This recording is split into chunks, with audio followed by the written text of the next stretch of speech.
There she is. All right. Rose is in. So, and we have Jess and Jay's out there. We got all the right players, Lindsay and Val. So we got the clerks. Anybody else that we need to get into the meeting here at this point? We'll get a chance once we get to after Jess's thing, we can make sure the applicant comes in. But Jess will go through his presentation. Is it Jess? You're going to have the lead on this, or Jay? Are you starting this off? Just Chair Ryan, yes, I'll go ahead and give the presentation for this one. Okay. Yeah, this one was Jess's case, Mr. Chair. Thank you. I took Kachina Highlands. You high-profile cases. Very good. Jess and I like to split them up. Good teamwork. That's good. Okay, well, we're up at the time now, so I'll go ahead and call the meeting to order and welcome everybody to our special session. Tonight, we will be having a hearing on, simplistically put, it's a public hearing with a land case associated with a property at the Two Guns interchange. And so the first thing I'll do is I want to roll through and check in with the supervisors, make sure everybody's mics are working and all. Supervisor Horstman. Good evening, all. I am here. District 1, District 2, Supervisor Vasquez. Good evening, everyone. I'm here as well. Okay. And then District 4, Supervisor Begay. Good evening, everyone. I am here in attendance. All right. And District 5 and Vice Chair, Supervisor Fowler.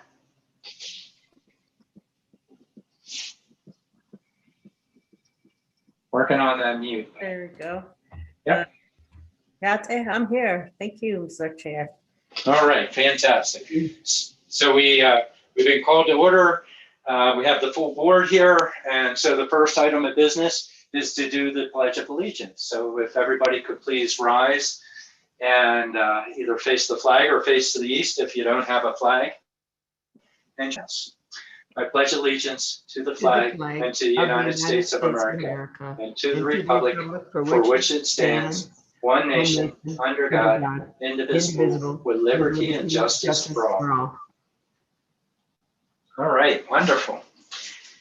And so this is a public hearing that we will have, and we have our community development staff here. Jess McNeely will be presenting this item. So I'll go ahead and turn it over to Jess. And you can begin with the description of the case and move into the staff report. Actually, before you do, Jess, let me, I probably should just create a little bit more of format for the sake of the general public and those that haven't attended these meetings.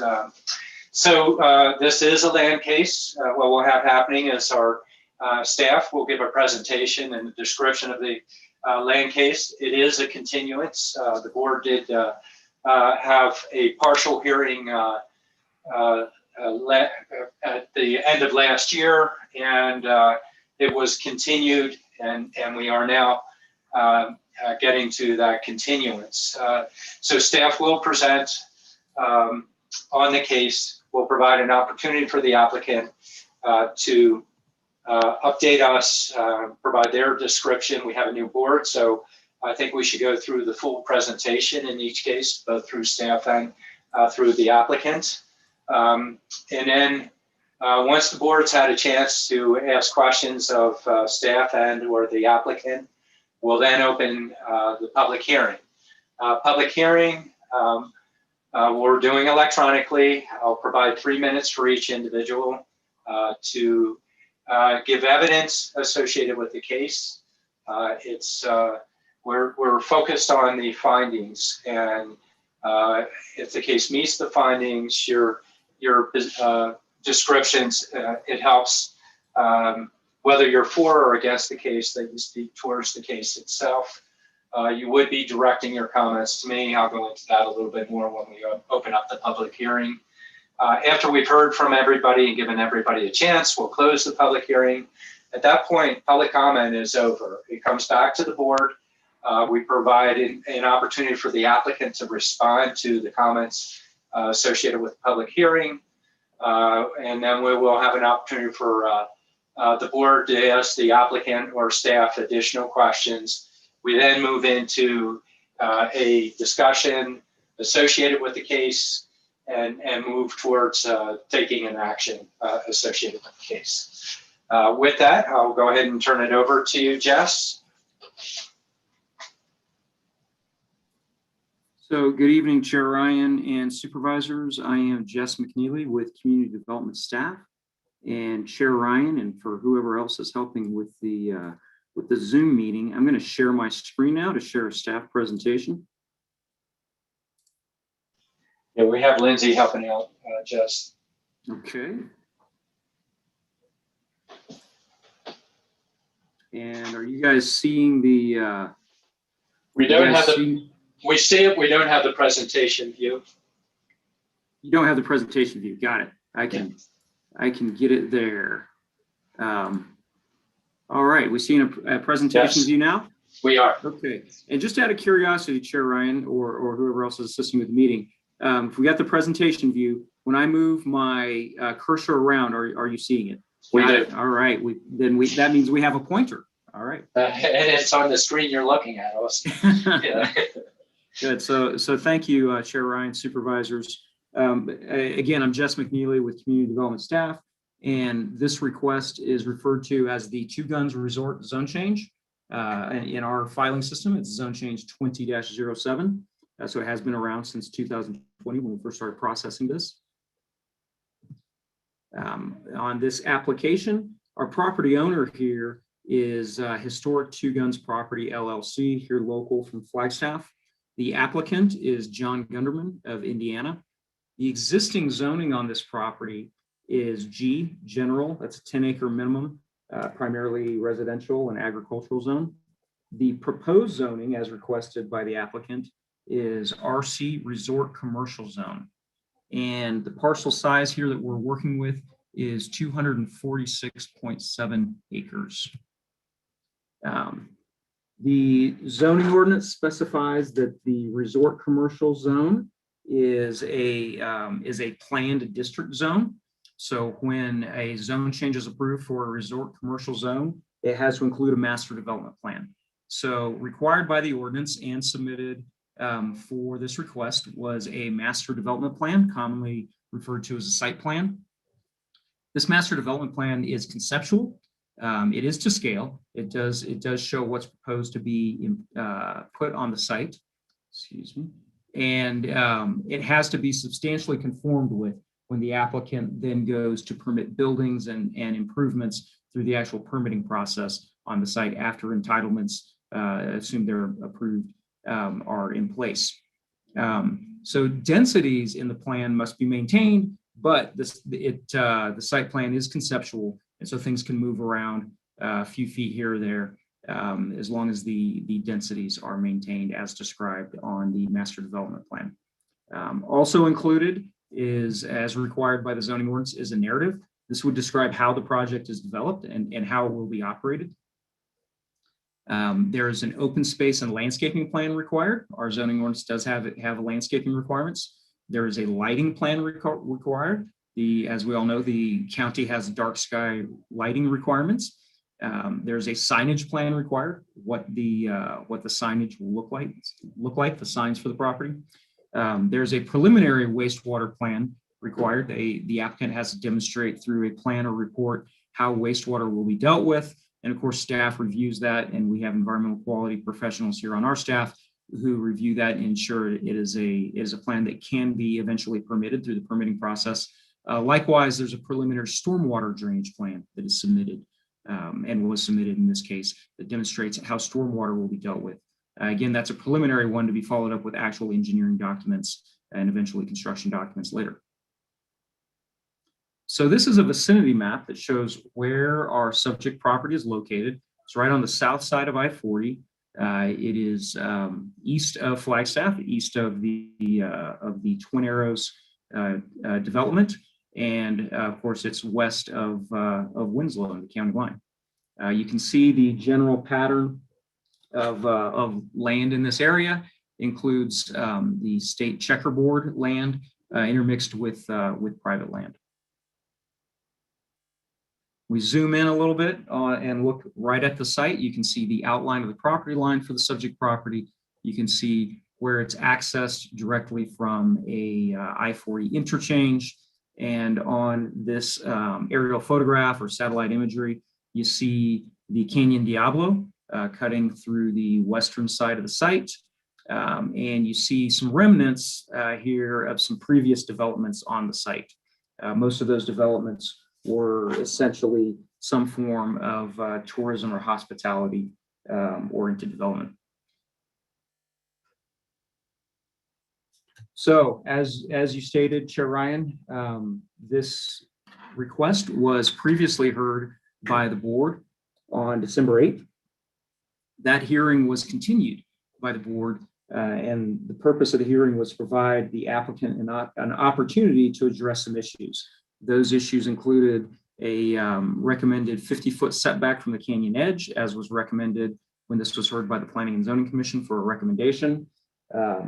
Also opportunities to address a cultural resource plan with cultural resources on site, to conduct outreach to Native American groups and the general community at large.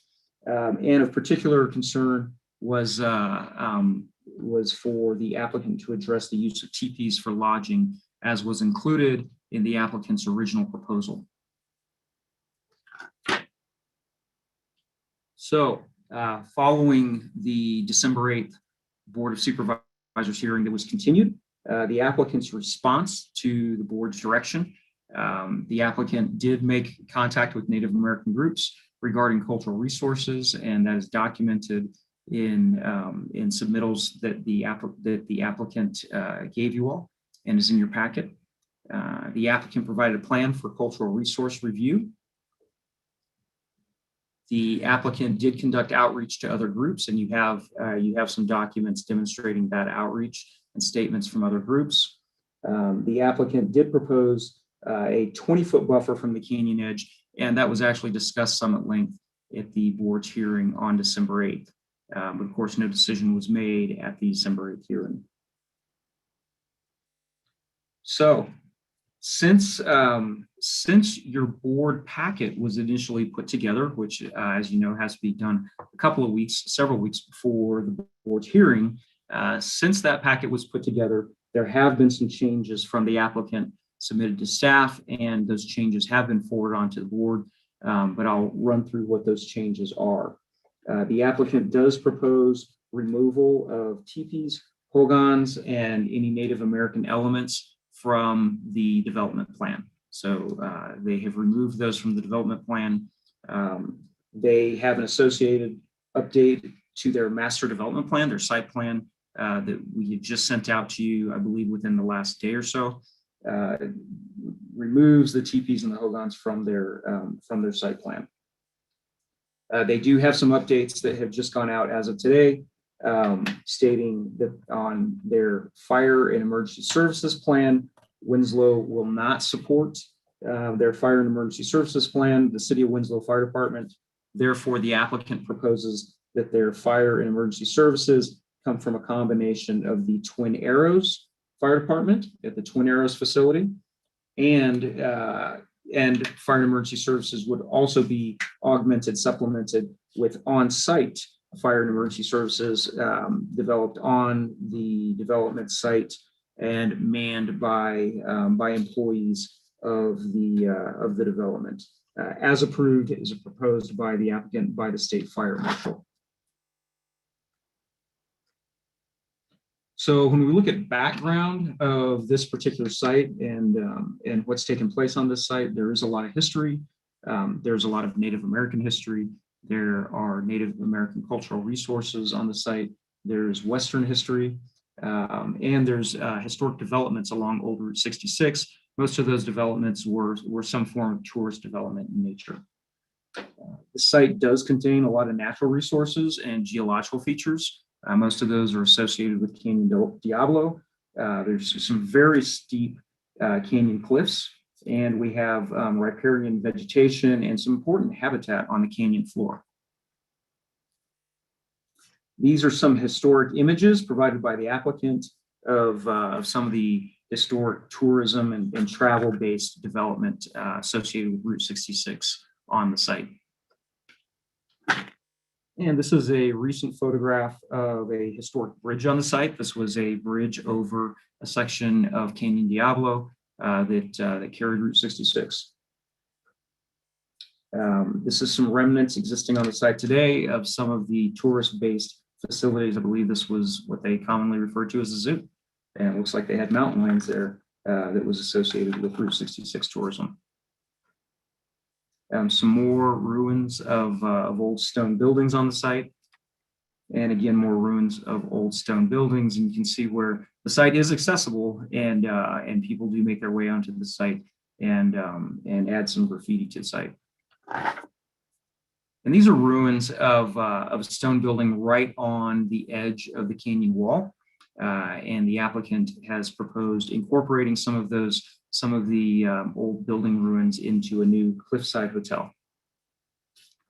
And this would be a photograph of some of the old KOA campground infrastructure facilities on the site. So this is an old swimming pool that apparently gets a lot of use. I believe kids skateboard in the swimming pool occasionally when they enter onto the site. It's easily accessible. And obviously we get a lot of graffiti going on the site.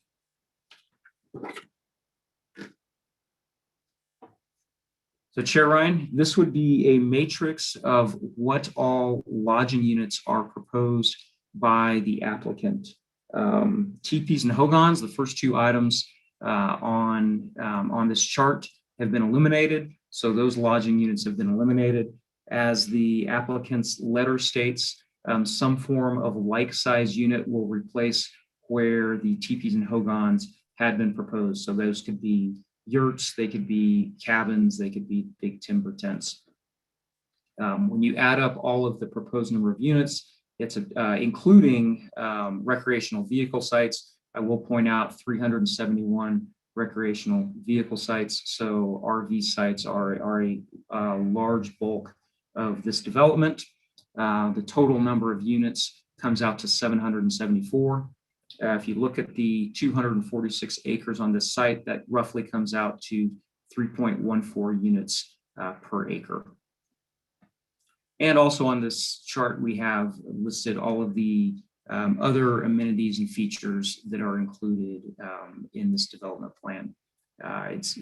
They have supportive facilities such as shower houses. They do have 2 water parks, one for adults and one for families. They have some outdoor uses, including like an outdoor stage, a drive-in theater, and they include quite a few different facilities, including some just outright commercial restaurants and facilities that would be more along the highway frontage for presumably for travelers' use who aren't necessarily staying at the facility for lodging. And this would be an image of the master development plan as submitted by the applicant. And you can see the coloring of the Canyon Diablo that cuts through the western side of the site. Little bit of development that takes place on this peninsula surrounded by the canyon, accessed by the historic Route 66 bridge that I'm pointing to here. And the color coding of this image designates that the Canyon Diablo stays as a protected open space without development. And these are some images of some of the proposed lodging types from the applicant. So these are from the applicant's submittals. These would be some wagons that are used for lodging on site, some images of yurts that are proposed for the site. And this is an image of what the water park would look like with some water features and some kind of aerial bird's eye photographs or images rather of how this would all look with some of the RV spaces integrated with some of these amenities such as the water park. And this is the applicant's landscape plan to be in conformance with the county's zoning ordinance landscape requirements. This is the applicant's lighting plan, again, to be in conformance with the county's dark sky lighting requirements. And this is an image of one of the entryway signs. So this would be some of the signage, pretty big signage that would could be driven under by a recreational vehicle. And this would be one of the other monument signs for the site visible from I-40.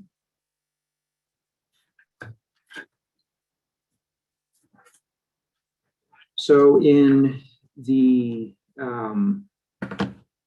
recommended approval from the Planning and Zoning Commission, it included conditions, and those conditions are in your draft ordinance that is in your packet. And we wanted to run through a few of those conditions as they address specific concerns with the development. And this would be condition 2 that discusses setback from Diablo Canyon. And it specifically states that a 50-foot setback shall be required from all previously undisturbed edges of the canyon. Previously disturbed areas, including the location where the hotel is proposed and where existing structures are to be retained, may be developed as long as safety protocols are in place.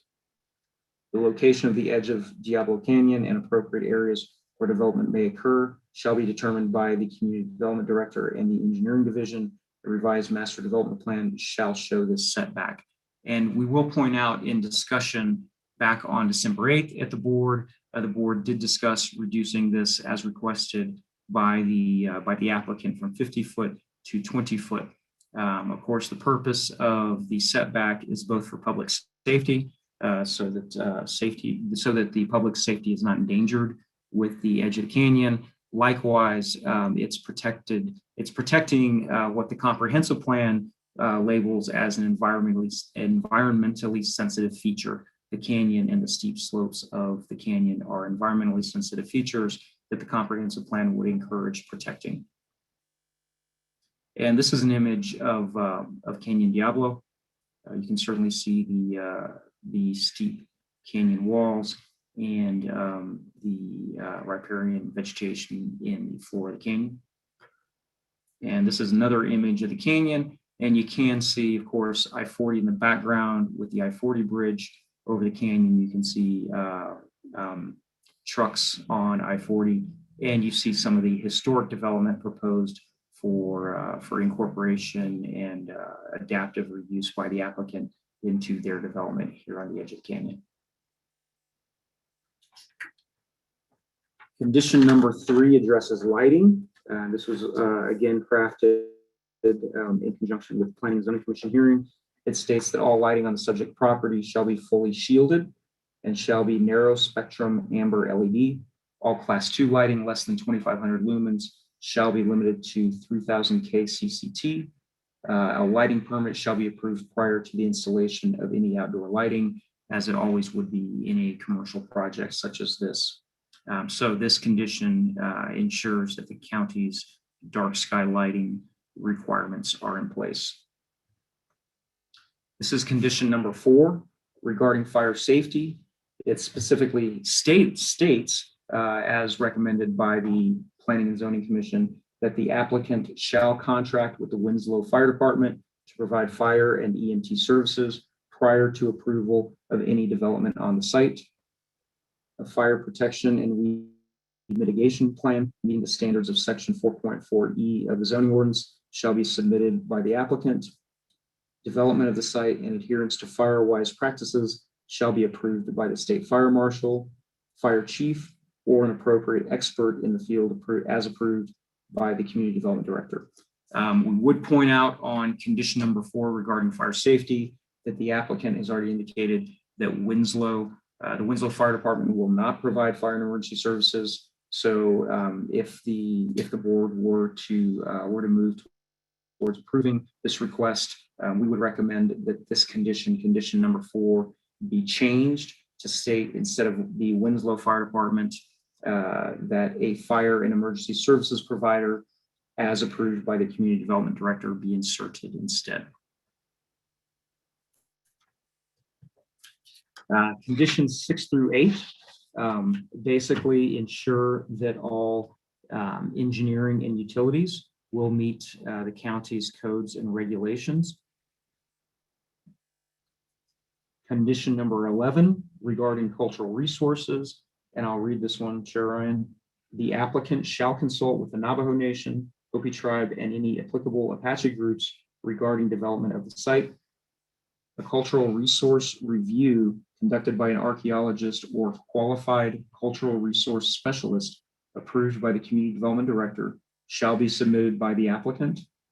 All identified archaeological sites shall be either avoided by the design of the development or subjected to phased archaeological treatment under the guidance of the State Historic Preservation Office, the SHPO, and a SHPO-approved historic properties treatment plan and or monitoring plan to mitigate adverse impacts.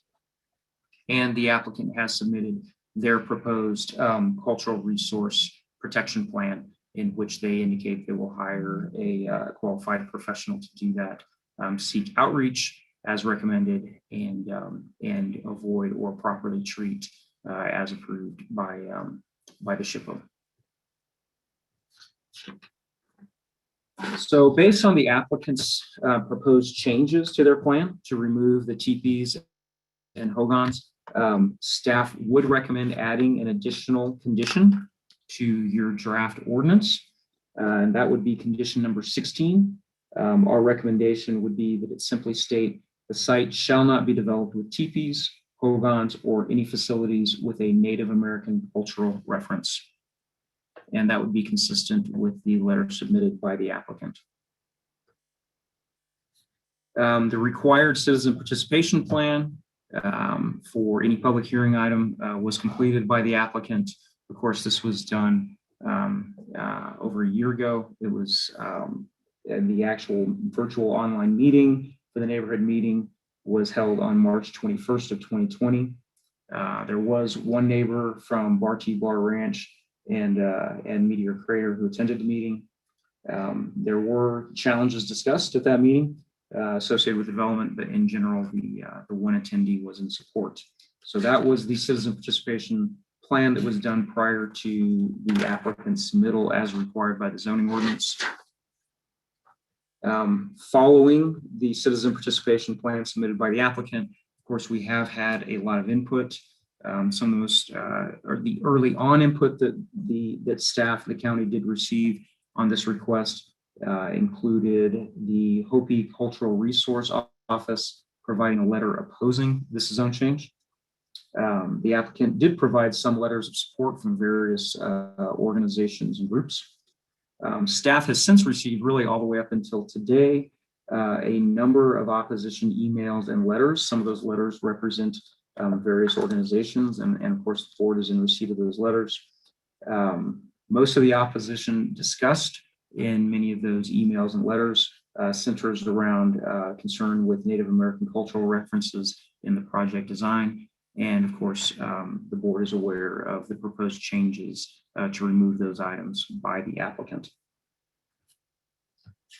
So when we look at the zoning ordinance required findings for a zone change, they are the first one being that the change is consistent with the goals, objectives, and policies of the comprehensive plan in this ordinance.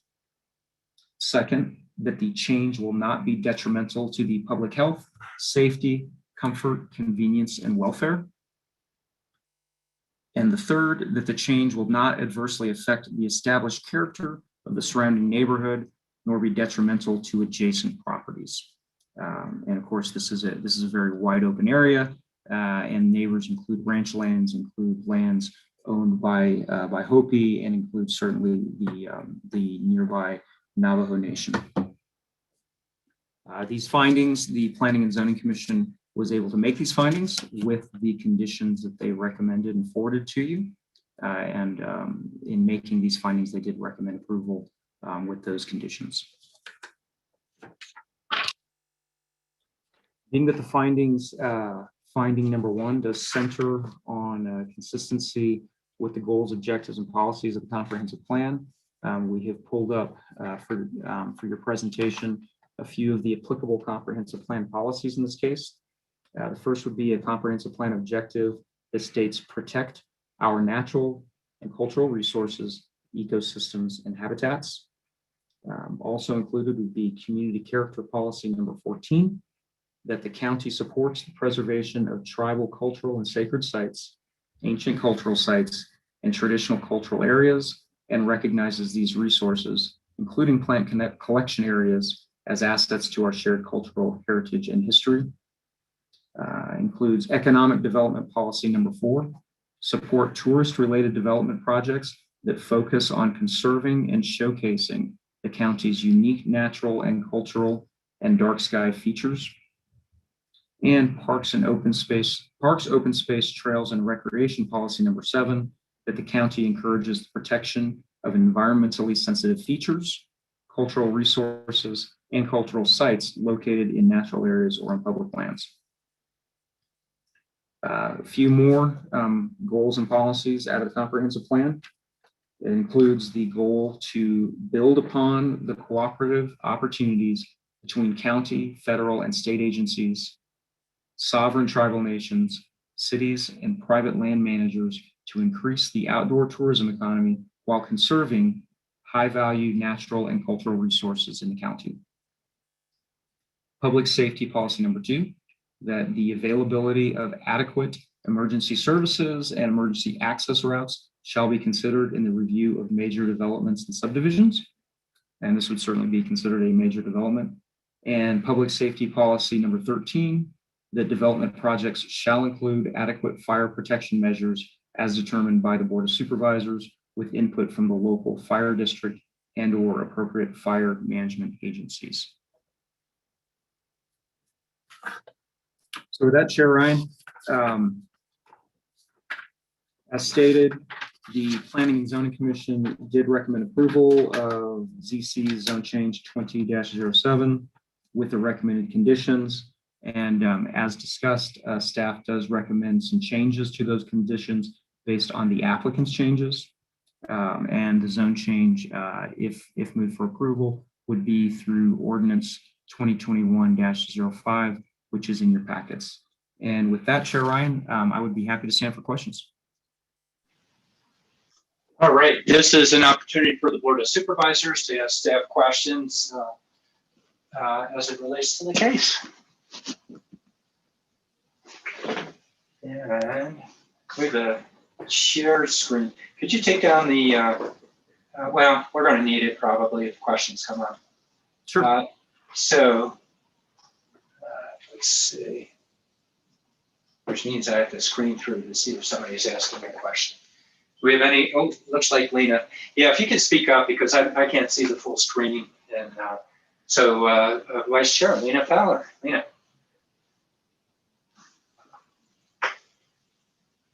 I see your hand raised, but you're muted. Mr. Chair, I did not raise my hand. It must have been somebody else. Well, you got a hand like right there on your display, but that's okay. Okay. And then other board members, any questions of staff at this point? Go ahead, Patrice. So Yes, I do have a question. Oh, hang on a second, Patrice. Go ahead, Lena. I'm sorry, Supervisor Horstman. So the water and we already understand this, but I just want to ask about the water usage. As the board considers this project, the board does not have authority to be able to put restrictions or address the water usage or the amount of water that will be needed for the project. Now, is that correct? If you could explain the Board of Supervisors' role in that. Well, actually, what I'm going to do, Lena, is I'm going to ask Rose to, I'll save you, Jess, and I'll ask Rose to come in. Rose, and I was asking Rose on the side. That needs to be explared. That's why I brought it up. Yeah, I was going to do it during just before public comment, but Okay. For the sake of it, we're just going to ask questions. We can bring Rose up right now. Rose. I think that'd be a good idea. Thank you. Thank you, Chair Ryan and Vice Chair Fowler. Certainly I can address that. And so this is both a reminder for the board and then, a note for members of the public who may be listening and may be interested in making comments. The Board of Supervisors does not have the authority to address issues of water adequacy. So I do understand there have been some comments, some written comments already submitted that included this concern about whether, given the area, there would be sufficient water for this development. The state of Arizona has passed, a fairly complex set of laws that address water adequacy and water sufficiency. And in doing so, the state has basically said that it regulates water sufficiency and water adequacy, and that counties cannot regulate those elements on their own. So that means that when the board is considering development projects such as this and others, it cannot raise questions and it cannot make decisions based on concerns about water adequacy. So, I would recommend for the board that any comments or statements made about water adequacy, any concerns raised about that should be disregarded. And that those concerns should not be raised when the board is discussing the merits of this application, and should not be raised when the board is making its findings and making its final decision. Thank you. And I'll go ahead and add to that for the sake of the public. If we're taking testimony and somebody starts to speak about water, we will cut you off. We've had a court case prior to us being on the board. Prior boards of supervisors of Coconino County have lost several cases in court. One case, it's because they allowed comments for water during the case itself. They lost that particular case.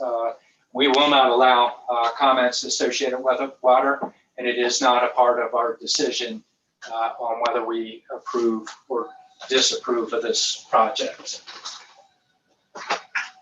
One other thing before I pass it back to you, Vice Chair, and then I'll hop over to Supervisor Horstman, this is a public hearing. There's only one opportunity to comment. The chat feature is disabled in this, and all public discourse will be provided only during your 3 minutes associated with the hearing itself. The way we have to run things during Zoom meetings, but it is a public hearing and will function as a public hearing. I'll go back to Vice Chair Fowler. Lena. Yes, I have another question. Thank you so much. Thank you, Rose, for explaining our role in the water adequacy with the state. So the teepees and hogans have been removed, 78 teepees and 12 hogans. Now, are there going to be the same number of lodging units as you know it to be replaced? Will be replacing those? So thank you, Madam Vice Chair and Chair Ryan. The applicant, per their letter that was forwarded to you, committed that yes, they would remove the teepees and hogans, but would replace the numbers of teepees and hogans with like units, tents or yurts. Therefore, the overall number of lodging units as proposed by the applicant stays the same, and we certainly have that on one of our slides. Let me see if I can just grab that number for you real quick. I believe it was 774. So the number as originally proposed stays the same. They're just trading out the teepees and hogans for other units. Does that answer your question, Vice Chair? Yes, it does. Now, is there anything else that is removed besides just the teepee and the hogans? Yes. So Chair Ryan and Madam Chair, Vice Chair Fowler, the applicant proposed removing any of the Native American cultural referenced facilities. So a Native American Interpretive Center, that any marketplace wouldn't be designated as Native American, but rather just a marketplace. So they proposed removing all of the Native American referenced facilities on their site plan and in their development plan. Including the Native American memorial for the Navajo Code Talkers. Madam Chair, yes, including that. And of course, the applicants will be here to give their presentation, and they can certainly clarify any of that as well. I figured they would, so I just want to double check with you. Thank you so much. Thank you, Mr. Chair. You're welcome, Madam Vice Chair. Supervisor Horstman, Patrice.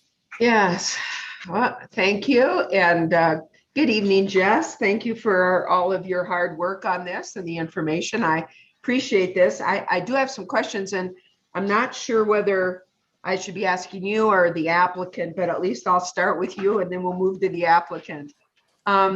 You had indicated in the background that this is, of course, is a site that is replete with natural resources and geological features associated with Canyon Diablo, or Diablo Canyon, I should say, and canyon cliffs, riparian vegetation, and habitat on the canyon floor. And when you were talking about the resort, you talk about total lodging units of 774, but there are a number of other amenities I understand that is being proposed, including a trailer park of approximately 400 plus sites. Is that correct? So Chair Ryan and Supervisor Horstman, just as a matter of fact, we could even use the tool we got. Look at it there. It's right there. Actually, so Supervisor Horstman, to answer your question, the proposed RV sites per the applicant submittal is 371. So just under 400. Mm-hmm. And then there are a number of other amenities and features which you've now shown us there: shower houses, water park, Route 66 drive-in. I take it the Native American Memorial is no longer there. U.S. Military Museum, Cliffside Hotel and Bistro Restaurant. There is another of a number of amenities. Did anybody from the county staff take a look at the other proposed uses of the property, how that may affect this natural resources in this highly sensitive geological area? So Chair Ryan and Supervisor Horstman certainly looked at their site plan, and of course the most significant environmentally sensitive feature on the site plan is the Canyon Diablo itself, and none of these features were encroaching on Canyon Diablo, with exception, of course, of the Cliffside Motel, which is proposed to adaptively reuse some of the historic structure there, and that was discussed, even made it into the proposed conditions.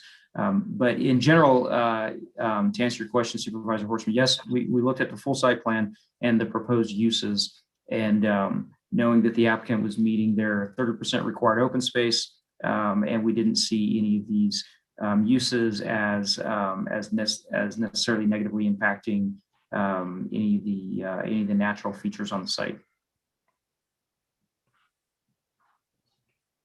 And in the setback from going from 50 feet as recommended from planning and zoning and going to 20 feet as he would like, was there any kind of geotechnical report done for that request to decrease the setbacks? So Chair Ryan and Supervisor Horstman, we did not see any form of geotech report. The applicant does have an engineer who did speak specifically on that issue at the Planning and Zoning Commission hearing, and showed some slides and gave some examples. If the applicant has a geotech report, I believe that would be a good question for the applicant, but that certainly has not been submitted to staff. Okay, and it was based on his engineer reporting to P&Z that P&Z recommended that 50-foot setback. Is that correct? So Chair Ryan and Supervisor Horstman, yes, the P&Z Commission recommended the 50-foot setback. And as previously discussed, that was really driven by two things: public safety from the edge of the canyon and protection of the steep slope canyon walls as it's designated as an environmentally sensitive feature. Thanks. And did he ever give you an indication if the resort is fully occupied, did he give you an idea of approximately what full occupancy would be in terms of people coming and visiting the site? So Chair Ryan and Supervisor Horstman, that does not ring a bell off the top of my head from having gone through all of the applicants' submittals. I don't believe a total head count, so to speak, was included in any of their submittals. I mean, we know that the proposed lodging units is 774. We know there's proposed commercial uses that would be along the I-40 frontage that would include people who aren't necessarily staying in these lodging units. So we don't have a total number of people, maximum number of people that would be anticipated at the site, but that might be a good question for the applicant. Thank you. And the other is that since the city of Winslow would not agree to provide fire and emergency services, and he talked about the Twin Arrows Casino, and Twin Arrows, I assume, do you have any idea what their capacity is for fire response or emergency response? So Chair Ryan and Supervisor Horstman, no, we are not familiar with the Twin Arrows Fire Department. Of course, that's run by in conjunction with the Navajo Nation. So we don't know what their capacity is. The applicant has indicated, of course, that they will seek review by the state fire marshal, and that's up to the state fire marshal if they choose to review that or not. It's not uncommon for commercial developments in outlying areas such as this that are not in a fire district, so not falling under fire chief or fire district, that they just seek fire and emergency services from a recognized and authorized fire and emergency services provider, and that's what the applicant is attempting to do. And as stated in their submitted letter, they would be trying to do that with some of their own resources on their site. Does that answer your question, Supervisor Horstman? Well, kind of, but not really. So Jess, given where this is, and the sun is right in my eyes here, so I'm not trying, there we go. Given where the isolated location of where this is located, and many of us have been there and gone by it many times off of I-40, there really isn't, other than Winslow, you would agree Winslow's like the closest area to provide of any size for a municipality to provide fire or emergency protection, and that's 20 miles away. Is that correct? Mm-hmm. That would be correct, Supervisor Horstman. And are you aware of anything else other than Twin Arrows that's even in the general vicinity that could provide fire or emergency protection? Chair Ryan, Supervisor Horstman, no, we are not aware of any other fire and emergency services. Thanks, Jess. I really appreciate everything you've, all the information. You've been very helpful. Mm-hmm. Thank you. Okay, let's see. I know, let me check with the other supervisors. I know Supervisor Judy Begay. Good evening, everyone. For coming on Zoom call with us this evening.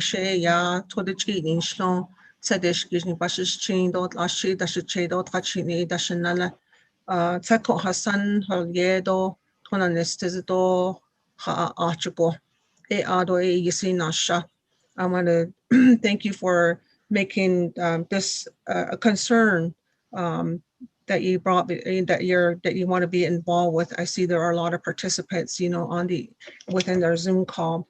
Couple of questions on your master development plan. On the master development plan, it talks about Conestoga wagons.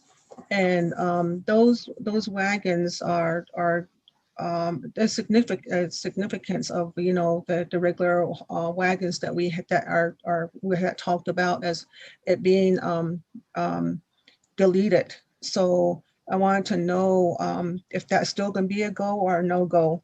And then also the other one is that for the, let's see, there's one, okay. Oh, okay, Patricia already talked about the Winslow Fire Department, so I won't go there. Okay. Another one that I want to ask about is, as far as the applicant stating that he met with various organizations and also tribes, how many and who did he, who do you know of that he had made outreach to Native American groups and the communities that are under Coconino County? So those are the two questions I have.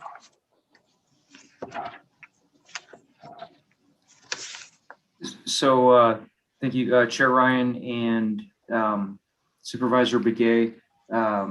I understand your question is you're wanting to know who all and how many organizations, including tribal organizations, did the applicant meet with? Yeah, Yes. and as you know, there are archaeological significance and historic significance in those areas, and so that's the reason why I was asking. Okay. So Chair Ryan and Supervisor Begay, there is a letter submitted by the applicant. It's in your packet. It's dated March 22nd. It's titled Summary of Outreach Meetings. So it was sent to 10 nations and tribal organizations. It included Mescalero Apache, Tonto Apache, White Mountain Apache, Yavapai Apache Nation, Fort Mojave Indian Tribe, Havasu Tribe, Hopi Tribe, Navajo Nation, Yavapai Prescott Indian Tribe, and the Pueblo of Zuni. And the applicant's responses back on that from Yavapai Apache Nation, they stated send the CRI, that would be Cultural Resources Inventory when available. Fort Mojave Indian Tribe stated project will not have an adverse effect on the tribe's cultural heritage. Navajo Nation stated send CRI when available. There is a letter of opposition from Hopi Tribe. And then the applicant lists just some other organizations within the tribes that were contacted on this. But they do quantify on their, let's see, on their letter dated on April 9th, 2021. That is titled the Action Plan Outline for Cultural Resource Clearance and Tribal Consultation and Engagement. On that letter, they list again Mescalero Apache Tribe from their president waiting for a response from their THP, Tribal Historic Preservation Officer, waiting for a response from the Tonto Apache Tribe, from the chairman waiting for response, from the Cultural and NAGPRA waiting for response, from the White Mountain Apache Tribe, from the chairwoman waiting for a response, and from the THP officer, there was a response sent stating will not have an adverse effect on the tribe's cultural heritage. From the Apache Nation, nothing stated here. From the chairman, from the tribal archaeologist, send CRI when available. From Fort Mojave Indian Tribe, chairman, from the chairman waiting on a response, from the director waiting on a response, from Havasupai Tribe, from the chairwoman waiting on a response, from the director of NR, Natural Resources, waiting on a response, from Hopi Tribe, from the chairman, no statement, from THPO, Tribal Historic Preservation Officer, waiting on a response, And of course, there was a letter of opposition from Hopi tribe, from Navajo Nation, from the THPO. There was a response, send CRI when available, and Executive Director DNR sent a response, essentially with some statements on there, and certainly stating that they felt the project could be developed if appropriate actions were taken. From Yavapai Prescott Indian Tribe, no statement from the president, from the executive assistant waiting on a response, from the director of cultural research waiting on a response, from the compliance officer CRD waiting on a response, and from Pueblo of Zuni, from the governor waiting on a response, and from the director of THPO waiting on a response. So that would be a summary of the responses Supervisor Begay. Does that answer your question? Yes, yes, it does. Thank you. Mm-hmm.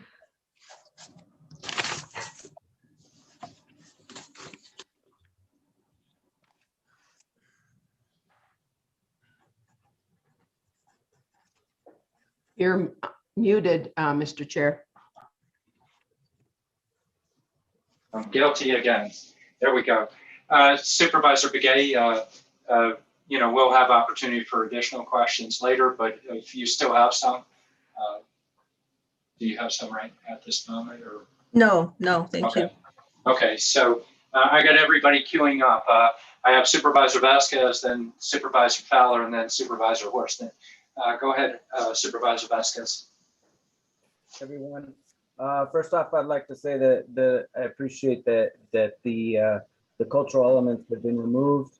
I do agree with Supervisor Begay that the wagons are also insensitive to our tribal folks here in this area, and would be a good idea to remove those as well. So I just wanted to go on record stating that. I do have one concern, and that's the fire mitigation plan for a development this size with this many people. There aren't a lot of exits, and I haven't seen much in the way of a plan, especially considering right now they're talking about going to the state fire marshal for services. I would like to see a little bit more about what the fire mitigation plan is, because for development this size, I'm just concerned. I mean, we're talking about 700 plus occupancies, and so I just like to see more of what the plan would be to be able to provide those emergency services for the development. Thank you. Okay, and I think we'll have an opportunity to see what the applicant has as we go through this. We'll have a chance to ask him that. Similar idea, that's what I meant to say to Supervisor Begay. Some of the questions you asked in terms of the applicant's outreach, you'll have that opportunity also with the applicant. Supervisor Fowler, Vice Chair Fowler.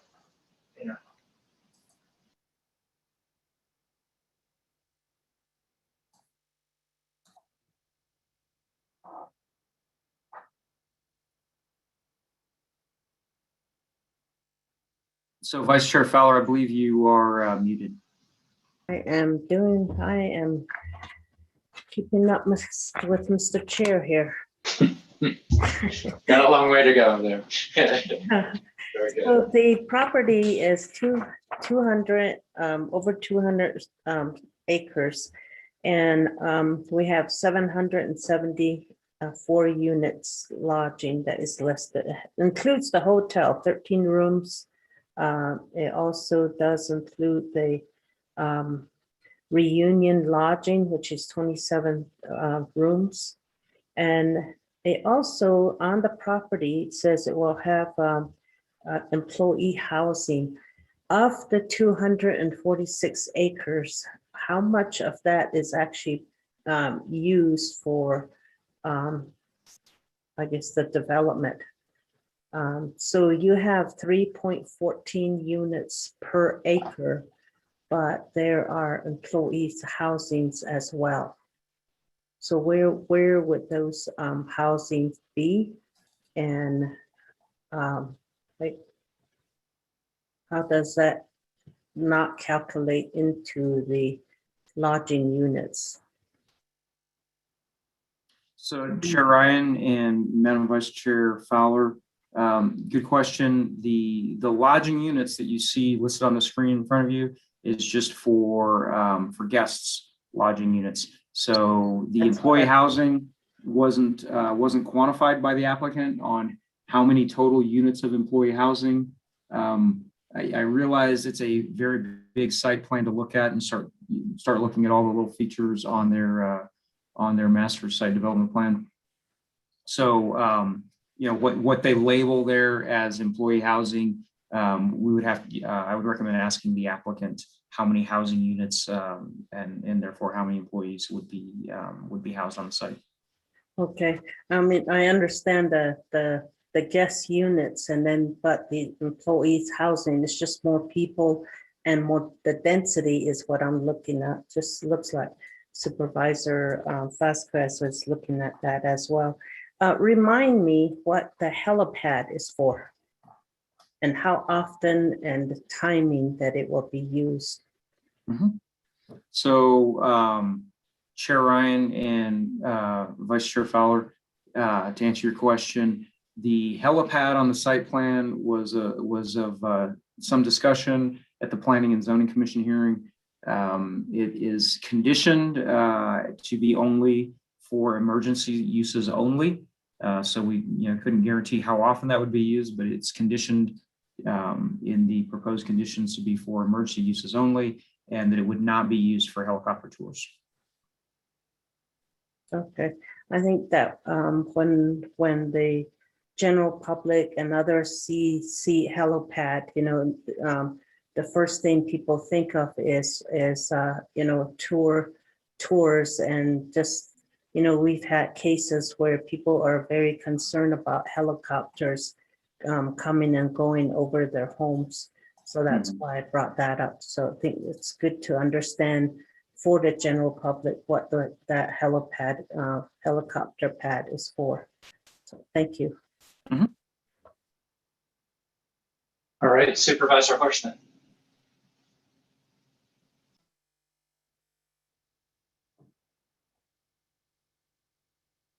Come on, there it goes.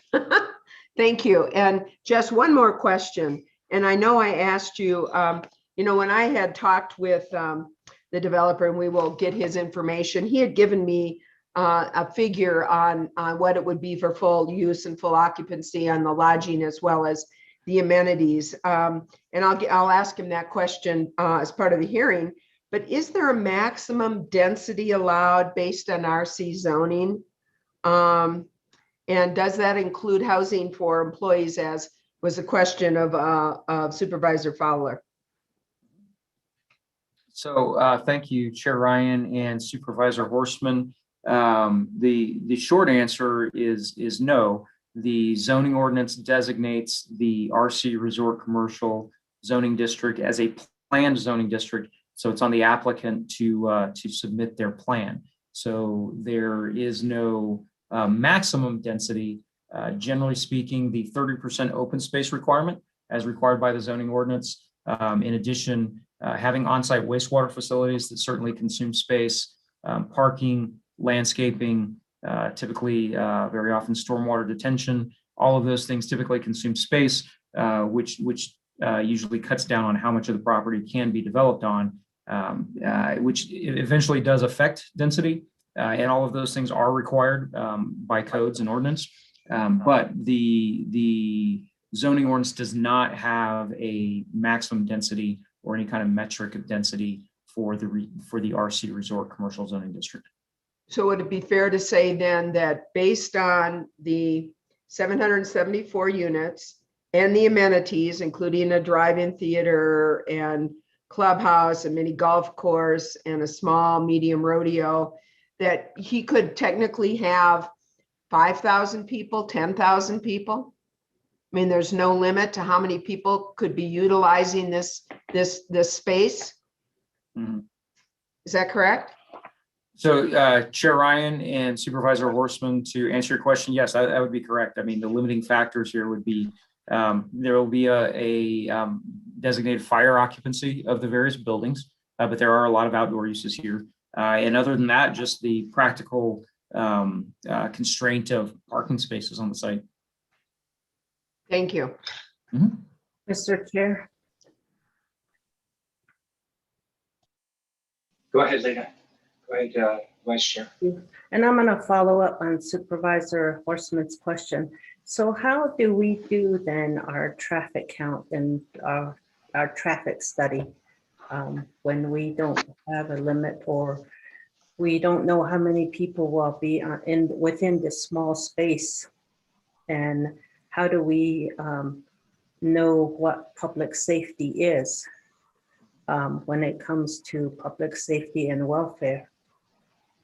And the emergency, if there's an emergency response, if there is an evacuation, how do we handle that? So thank you, and Chair Ryan and Vice Chair Fowler.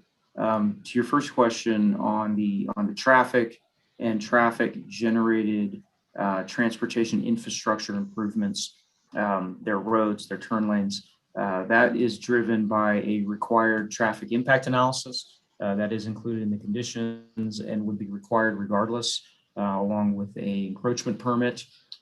Because this has direct access from I-40, the traffic impact analysis will have to be approved by ADOT, by the state, and all improvements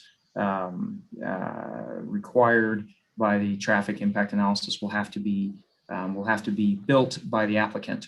So the traffic counts numbers come out of the engineering manual that regulates traffic, in which all the various facilities, a retail facility, a store, a restaurant, these lodging units, all of those would have an associated traffic count within the manual, and the applicant's engineer will be required to do a TIA demonstrating what the total traffic counts will be, including what the peak hours will be, what the traffic counts will be in the peak hours. And that's kind of the engineering permitting method as regulated by engineering regulations to ensure that the transportation infrastructure can adequately service the traffic. When it comes to the fire and emergency services, the infrastructure being adequate for fire and emergency services, that's where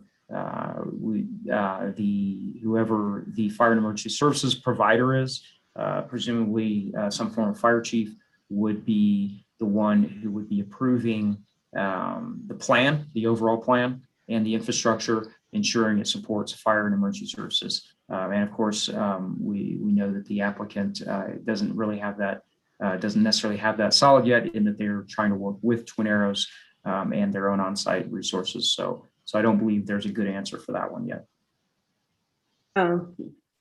Thank you. Just to follow up, there's an entertainment center or section of this, which is the drive-in theater and the laser shooting gallery. Now, is that open to the public? If you would remind me on that discussion.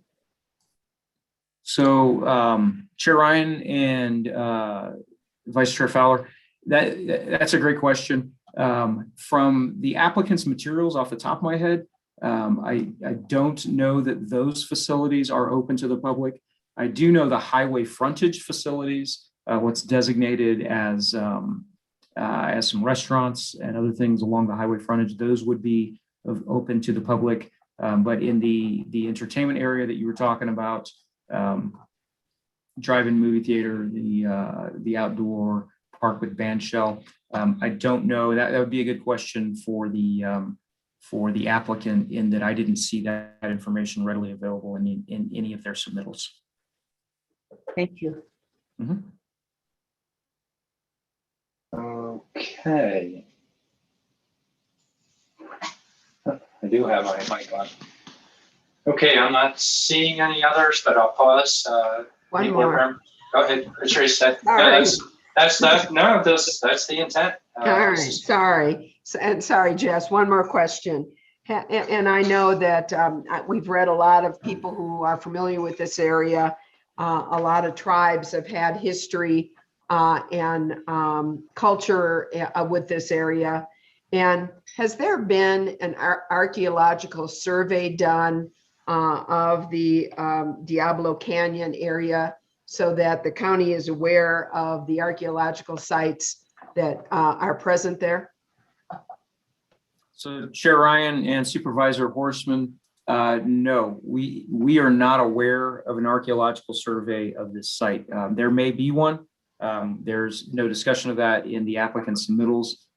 They submitted a cultural resource protection plan in which that would be done, and a plan for how those resources would be dealt with. But to our knowledge, there's not one available at this time. Thank you very much. Okay, just a couple of general questions from myself on it. And it's interesting, some of the questioning of different pieces here. Some of these are associated with conditions and how typically are conditions administered, Jess, because there are areas that we don't have oversight. We wouldn't do, I'll use the last question, we wouldn't do an archaeological analysis of it, but what is the mechanism? We have questions associated with fire. We have with transportation such as ADOT, and at times we get DAQ referrals, etc. How administratively does that work associated with conditions? What is the typical process for that? So thank you, Chair Ryan. And I think I understand your question. So I'll clarify with you if I can. The zoning ordinance does not have performance standards regarding cultural resources. So we don't have in ordinance any performance standards on how we work with cultural resources. But as you know, we do have comprehensive plan goals and policies that deal with cultural resources. So the typical way cultural resources are dealt with in a project like this that goes through public hearing, in which there's the opportunity to provide conditions along with, in this case, conditional zoning conditions that go on the ordinance, is to have conditions as proposed in this case, that a cultural resource protection plan be required, that a archaeological survey be required, and in this case that there be outreach on to the local tribal organizations and how that is dealt with, to include getting up to state level, the SHPO, whose regulations would apply and how those were treated. So does that answer your question, Chair Ryan? That's a piece of the question. So we have the potential of putting conditions in there, but eventually it's a SHPO analysis on this. The fire would be another question, or DEQ. We would give a referral to an agency, and we set a condition that an analysis would be done, but we don't do the analysis ourselves. The agency would do that in the process associated with that administratively. So we go through a hearing, you have conditions put on. Are the conditions prior to a hearing, or do they happen after a hearing? So Chair Ryan, if you could clarify your question there on the conditions prior to or after the hearing. Do you mean are the conditions enacted, followed through on, or do you mean are the conditions proposed? Are they enacted and followed through on? How would that occur? If it's not us having the oversight, who has the oversight, and when would that transpire? Sure.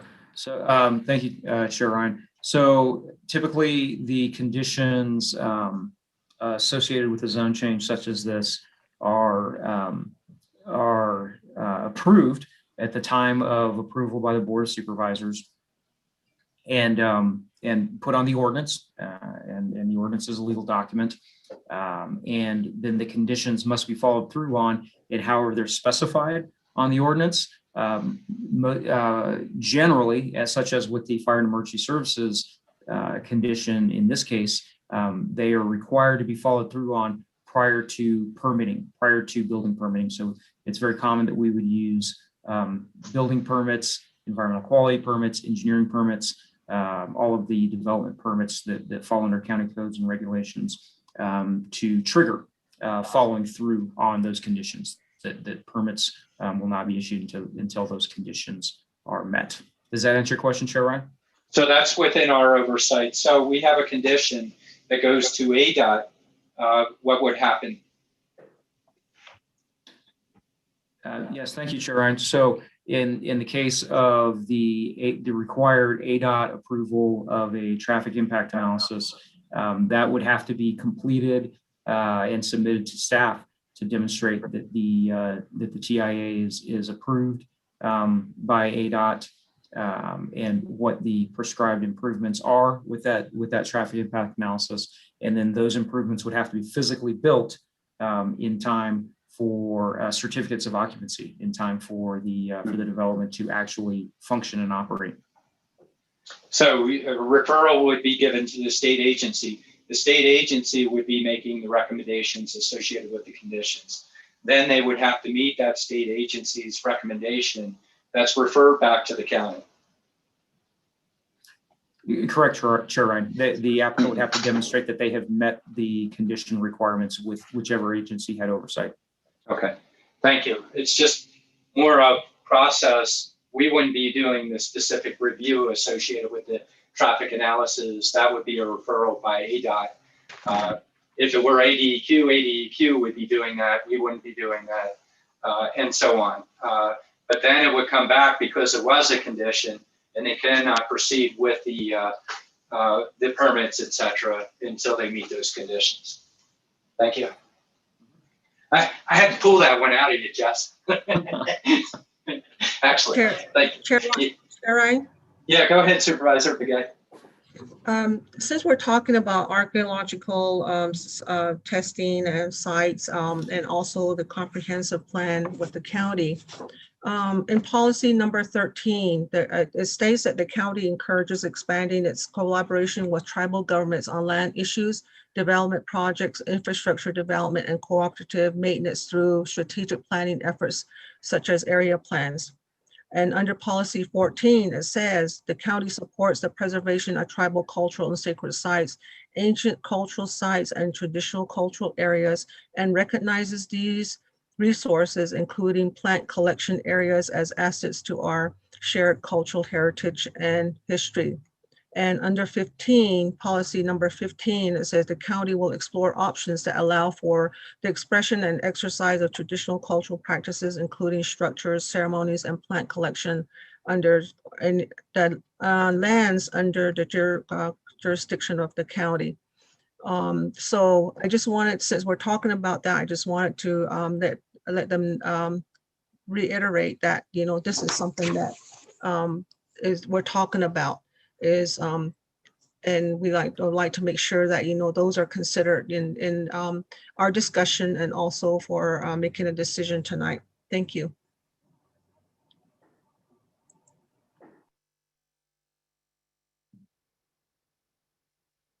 So Chair Ryan, I believe you're muted again. I am. Thank you, Justin. Thank you, Supervisor Begay. So just noting that, and for Jess's sake, you know, we might come back to a discussion associated with that. Okay, any other questions or comments by board members with staff? And again, we'll be able to bring staff back after the public hearing portion of the hearing as well.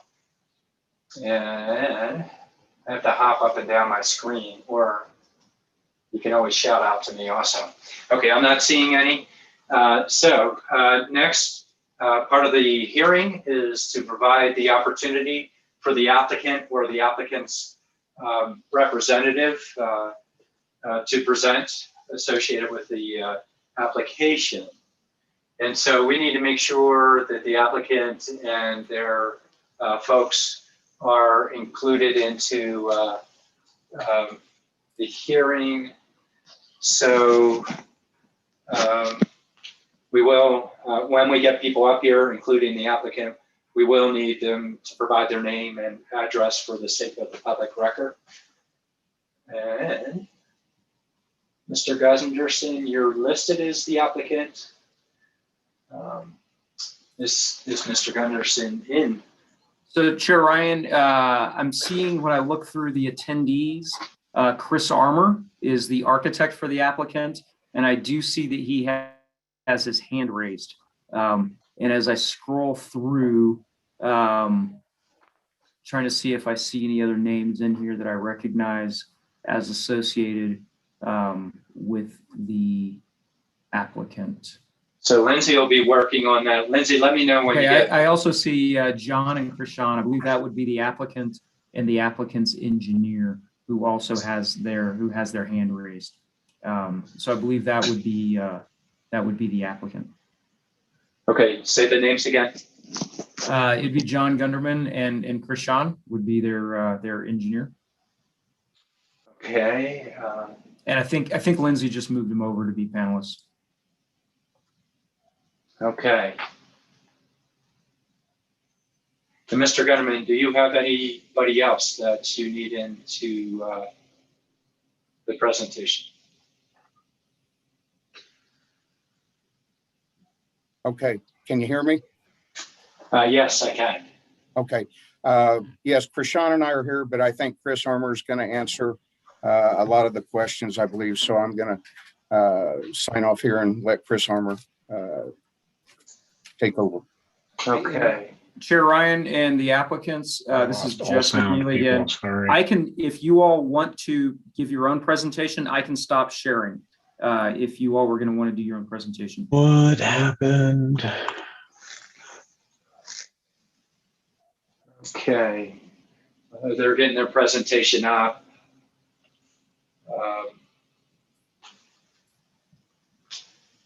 Give Mr. Armour a chance. So you let us know, Mr. Armour, if you need assistance on this side as well.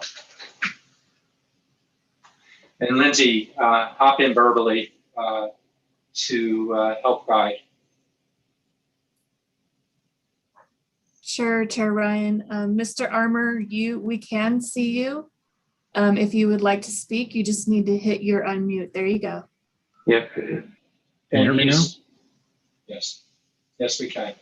Well, I can't hear you. That's what's going on. It was all great until just a second ago. Okay, I'm speaking right now. As you can see, my video highlighted. I'm working on technical issues here.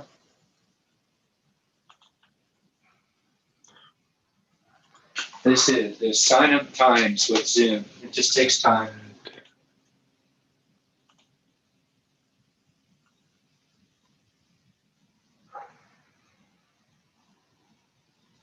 And he's going to want to coordinate. There we go. Can you hear me? Yes, now I can hear. I'm very sorry about that delay there. When we flipped over and got promoted, I got bumped out real quick there. Next, are you going to display a presentation? Am I? Yes. I'm not planning on it. I think Mr. McNeely did a good job. My name is Chris Armour. I'm the architect of the project. I live at 5017 West 66th Terrace in Prairie Village, Kansas at the time. And I always like to say that I'm talking to you folks and I'm a native of Arizona. I just happen to live in Kansas now. I don't have a presentation, but do have a few things I'm going to say. And I was taking notes on many of the supervisors' comments, and so I'll probably run through those. It's good to see all of you again and some new faces that we didn't see last year. Congratulations on your new role on the board. I don't really want to rehash too much information that has already been covered in past meetings or what. Well, actually, for the sake of the board, if there's items that haven't been covered by staff but were covered in past meetings, it would be to the benefit of you as well as those board members to hear those. Okay. I do have a long list, but I'm going to just start where my notes were. We did discuss the 20-foot setback last meeting. So, or the 50-foot setback, and we had a long discussion, and I think people understood that the 20-foot would be adequate to provide the safety that was asked for. 50-foot seemed a little arbitrary. So when we ended our last meeting with the Board of Supervisors, it was fairly settled that 20-foot sounded good. It didn't get resolved because the meeting we got continued after that. So just want to say that was the result of the last meeting, from the discussion of last meeting anyway. Helipad, as noted, we agreed to provide only for emergencies. It still shows up on the site, but that's the idea behind the helipad. I did want to note, there was some question about open space on the site, how dense we are. We do have almost 50% open space on this site, which is well in excess of a 30% minimum. This is less dense than much less dense my suburban neighborhood as far as number of people here. There is a employee housing on site. I think we've estimated that about 30 units. Depending on how we house the people in those units, could be 60 to 80 people possibly in that building. It is currently located on the frontage road next to the highway. There was another question about number of people on the site. I would say it is virtually limited by parking. Really, the only parking spaces on site, with a few exceptions, are intended to be for the visitors who are camping there or using the RVs. There is some provision to have the event space open for special events, but even that, the parking will likely have to be out in the parking lots along the frontage road for the number of people there. So I don't see thousands of people coming for a day event here necessarily. The drive-in theater, there's been some comments on that. Let me explain that a little bit. It's really for club cars or golf cars, if you will. These are going to be provided as a way for people who are visiting the site to get around. And so it's more of a mini version of a drive-in theater, not for everyone to bring their car off the road to it. So it's just a little amenity to go for the people who are staying at the resort. A lot of discussion about the archaeological and cultural studies. That there is more planned, as Mr. McNeely noted. We have a plan to bring in archaeologists to further the studies. It's a condition of approval, and there was a long discussion about how that works. We would not be able to get building permits or get certificate of occupancies until these conditions are met. So that's the checks and balances on that, and we've agreed to that. That's going to happen. After the last hearing, the Two Guns team was faced with a difficult dilemma. We had worked through a few details, like I said, related to the relationship project at the Kenyon Edge. A lot of discussion about that, worked through that, and kind of at the very end of the meeting, the teepees came up as a potential conflict of interest. They had been a major part of the menu of glamping options at the resort, but identified as a cultural conflict. And so here we sit a few months later, and after several months of conversations with locals and other stakeholders, we've determined the best to respect these concerns and eliminate the teepees from the project. We're confident we can figure out a way to fill the hole left by removing 78 units out of the project right now. It could be additional tents, yurts, wagons, or cabins, or possibly something else that we'll come up with that has the same density as the teepee did. It's really a 1 or 2 person type of setup, so that's the density we'll be putting back in that place. But the intention is really from an economic standpoint to get those back in, something like them back in. But TPs are out. We understand the concerns there and want to respect that. From the beginning of the project, it was meant to be a fun place for travelers to visit, enjoy the unique landscape. A lot of discussion about the dark skies, and developers very much interested in preserving the dark skies, because that's the attraction of this location, is that we really want people to get out of their tents and their wagons and look up at the sky and see the stars. So we also want to be a good neighbor and productive member of the high desert plateau community around here. I will say, since starting the project, John Gunderman, Mr. Gunderman, has given up his Indiana home, and he's moved to Arizona. He's excited to move to Two Guns as is developed. So he's got his heart in this project and wants to do the right thing.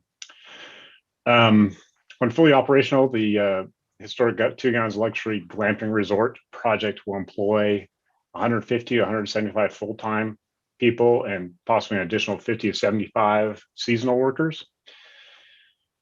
And up until the opening, construction on the site will have to engage local construction workers as well, as local as it can be. Obviously, it's a big project, so going to bring people from all over, but locals will definitely be the best folks to staff it.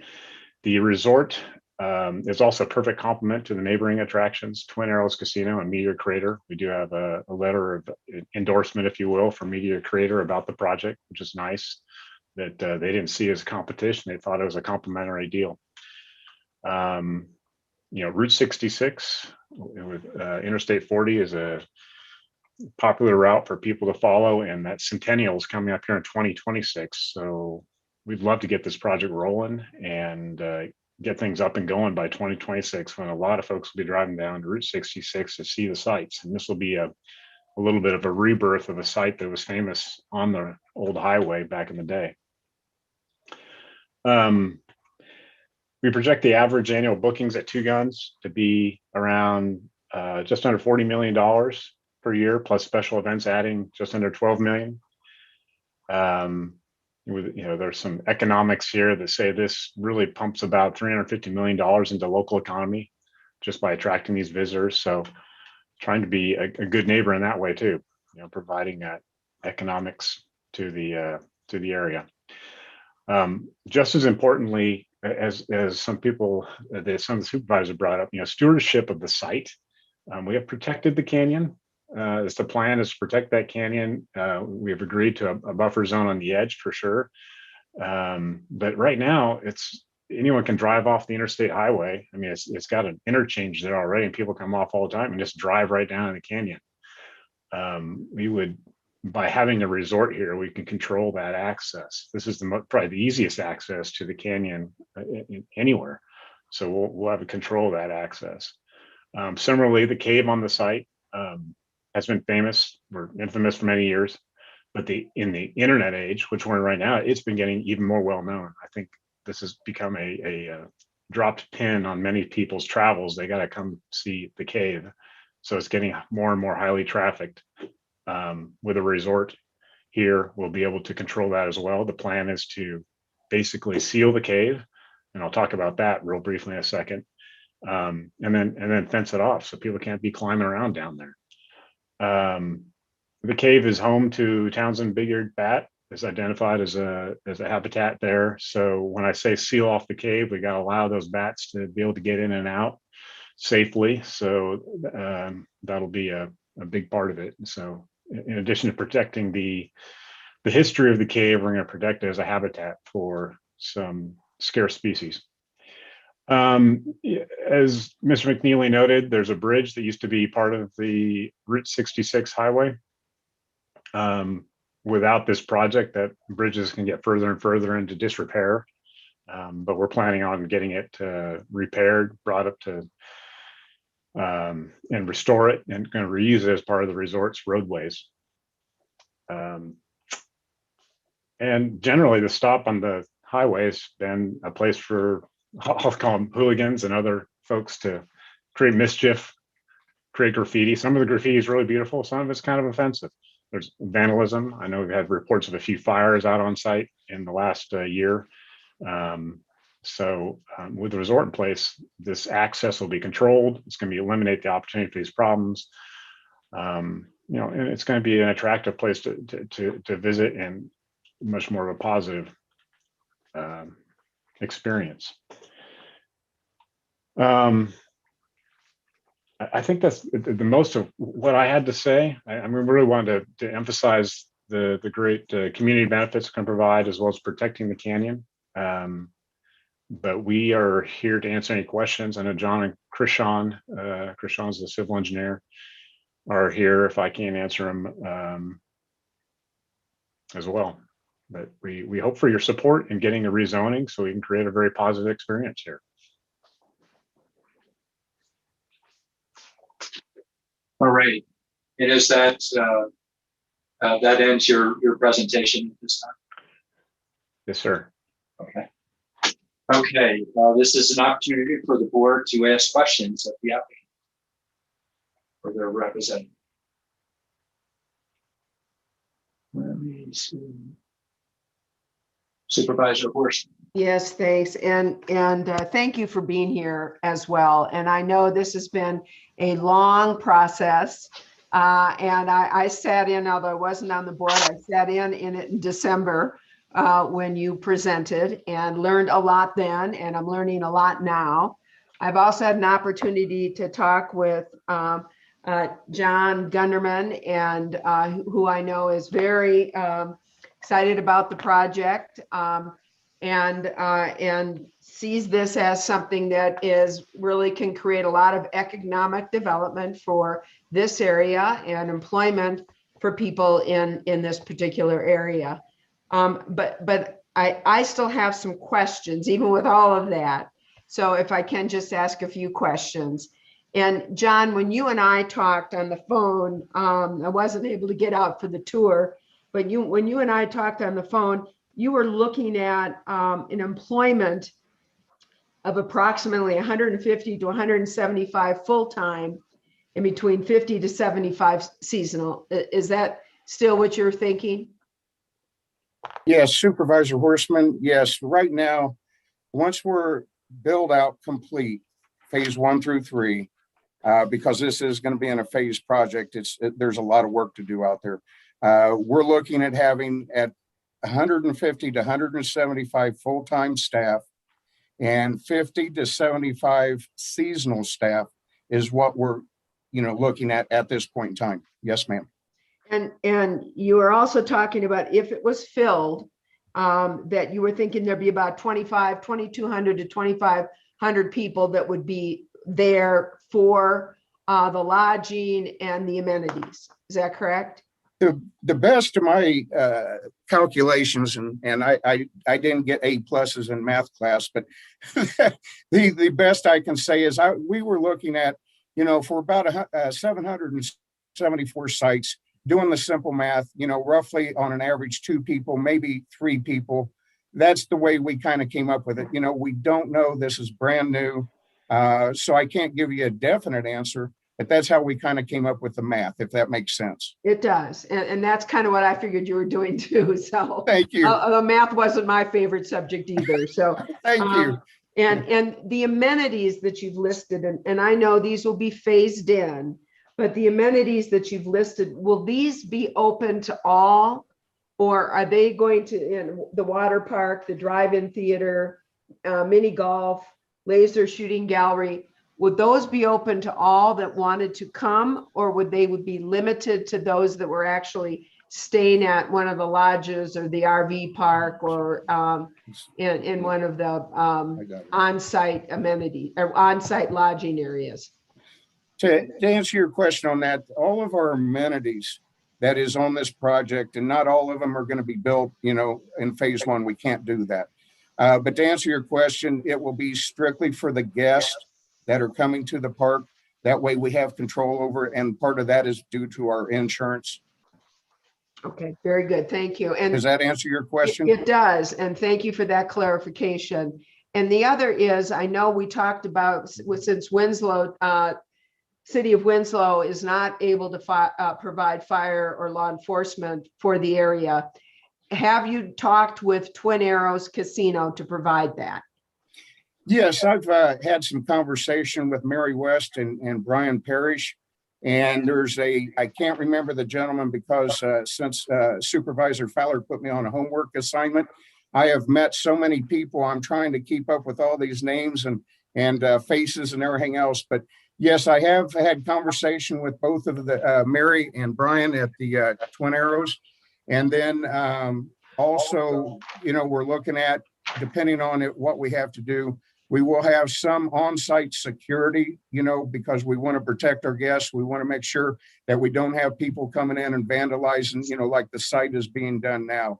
So yes, we're being very careful about that. And, we have had conversations with them on that. So having conversations, of course, is different than, kind of coming down with an agreement on what they can do. Do you have any idea what their capacity is to be able to provide you fire protection for your development? Well, to be very honest with you, it's a great question, but I don't have an answer for you on that because it's early and they more or less, it's kind of one of those things that they're not really worried about having too deep of conversations until I get, hopefully get the zoning.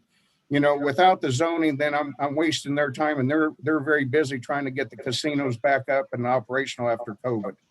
So that's the best I can answer for you for the time being.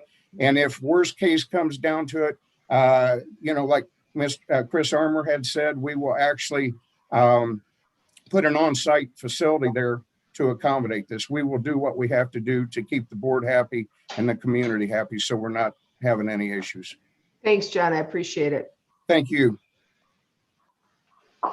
Okay, it looks like I have Vice Chair Fowler next, and then after that, Supervisor Begay. Yeah, okay, here we go. Thank you for your presentation and welcome back. And I have to thank you, John, for trying to do your homework. I know it was a long list and it sounds like you made your best efforts. And I know these are very tough times because of the pandemic, but I have to thank you for taking out all the teepee and the hogans and all the Native American themes and just the events and structures that were going to be built there. We are very passionate about, protecting our, and I include myself because I'm Navajo. I'm of the Bitterwater clan, born for the Zuni Edgewater clan. And we are, just as I expressed in December, that we're very sensitive to being, having us as a stereotype and being commercialized. But I want to just thank you. And however, I want to thank you even more for really reaching out. I heard back from people that you were out there trying to knock on people's door if you can find the door. So I want to really thank you for that. Well, Supervisor Fowler, I'm going to take a few minutes here. So I want to thank you because coming from Indiana, there's a big difference. And I did not realize a lot of things. And you were so gracious to give me a homework assignment. Now, I got to admit, it's been probably 40, 50 years since I sat in a classroom, but you blessed me to the point that I've met some amazing people.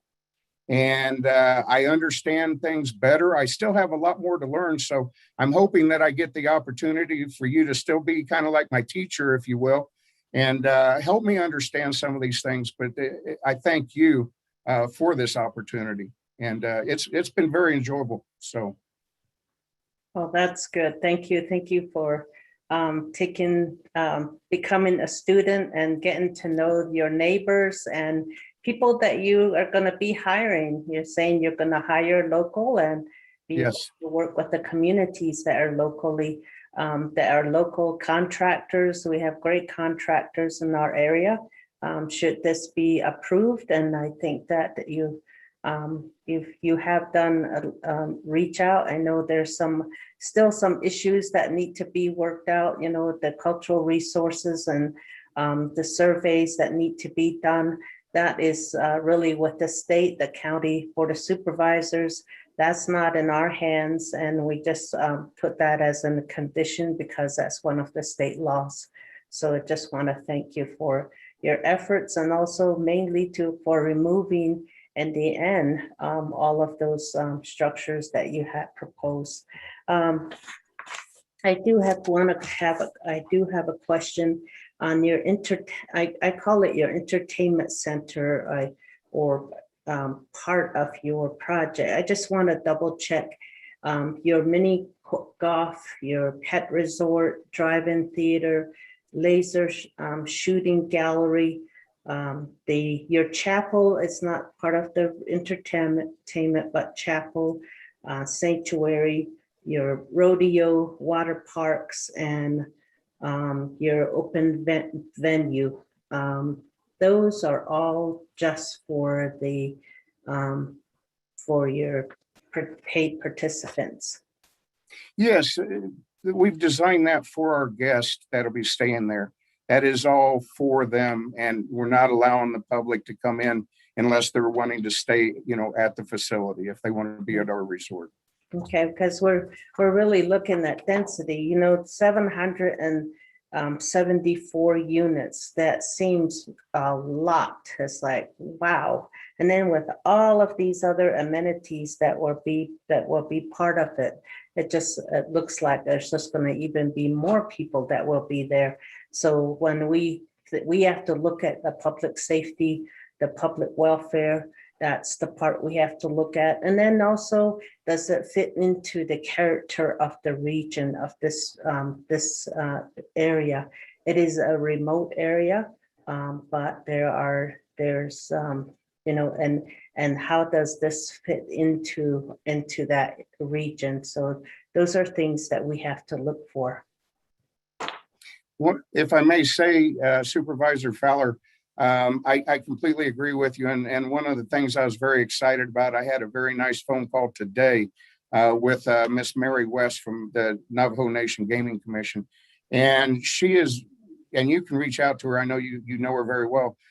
She's very excited because she sees the potential of us networking together with Meteor Crater, the Twin Arrows, and the Two Gun site, and what we can actually do and how we can increase everything that would be amazingly good out there on that east corridor for the Coconino County.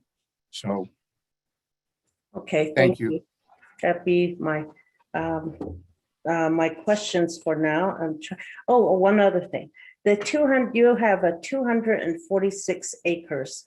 Of that, how much of that is developed? I think you were saying like 50% open space, and we require 30%. I'm just wondering that I'm looking at density again, and when evacuation plan, the emergency response, just want to see how that would be, how much space. Seems like they're all in one area, and how does that address that? Chris?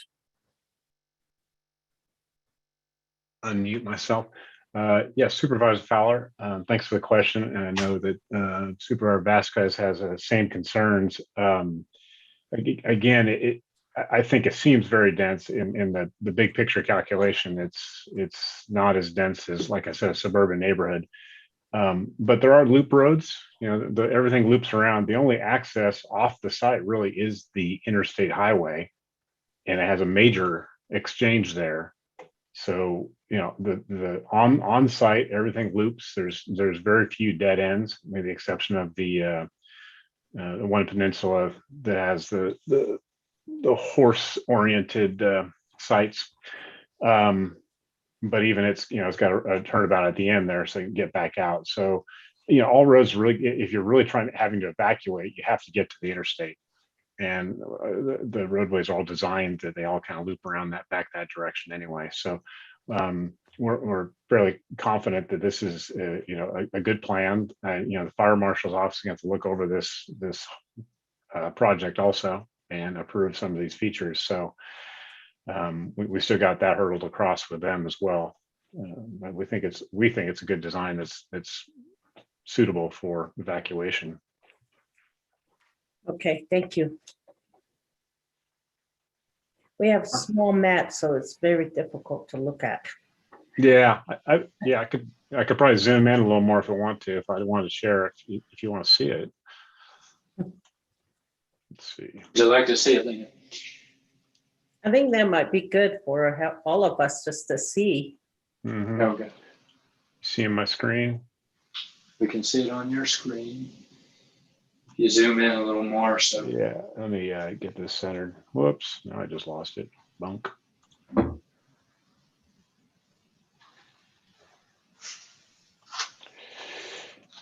Anyway, so I'll drive around. Here's your access off the interstate. I'll back up a tad bit. You know, once you get to this point, we got a nice emblem of the Route 66 on the pavement here. You can make a left turn, or a right turn, I should say, where we have a couple pad sites for restaurants. This is a restaurant. This is a restaurant. This is we talk about having maybe some extra parking. Here's an extra parking zone. Here's your employee workforce housing. The back side of that, since that would be a relatively tall building, was intended to be the drive-in theater for the golf cars. So that's where that would occur. But as you get into the site, main road here and a control gate. So that only really the people who are staying here as visitors get to come in, check in at the visitor center, and then either go down this direction, and there's RV sites all through here, typical density of RV sites as you'd see in a lot of RV parks. Got some green spaces tucked around, and then around the perimeter of that are all glamping opportunities, are safari tents, the Conestoga wagons. These are cabins along in this zone. So it's a mix of all those types of features. The peninsula out here, which used to have teepees, and we'll fill in with some other amenities or housing opportunities there. More wagons and cabins, but you can see how the road loops around. This is one of your swimming pools in the middle here with some extra parking. I believe we got this set up with we have one parking space per unit dwelling unit. Here's the reunion center. So this kind of set up possibly for a wedding or a family reunion. You could have the event here, and with the glamping opportunities right around it. Here's our miniature golf, the secondary pool. And again, as we all know, we have a lot of pull through RV sites, since that is really one of the big things these days, accommodate those visitors. More restaurants up on the other side of the road here on the frontage road. So that was a very quick flyover of the site, but as you can, I forgot about the equestrian zone. So if you come down here between these restaurants, here's the old highway bridge that we're going to restore. Come in through here, more glamping along this little peninsula that kind of slowly slopes down the canyon there.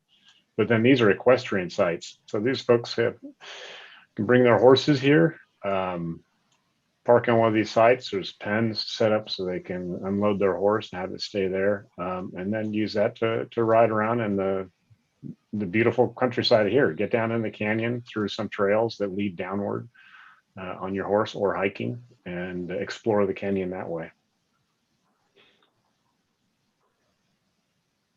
This is the Cliffside Hotel that Mr. McNeely referred to. This is, the shape of this is somewhat based upon the existing ruins that are there, because we really do want to restore its character as much as we can. It's largely a rebuild work. We like to restore its character. It has a nice presence on the cliff edge there. So that's one place where the stipulation allowed us to get right to that edge.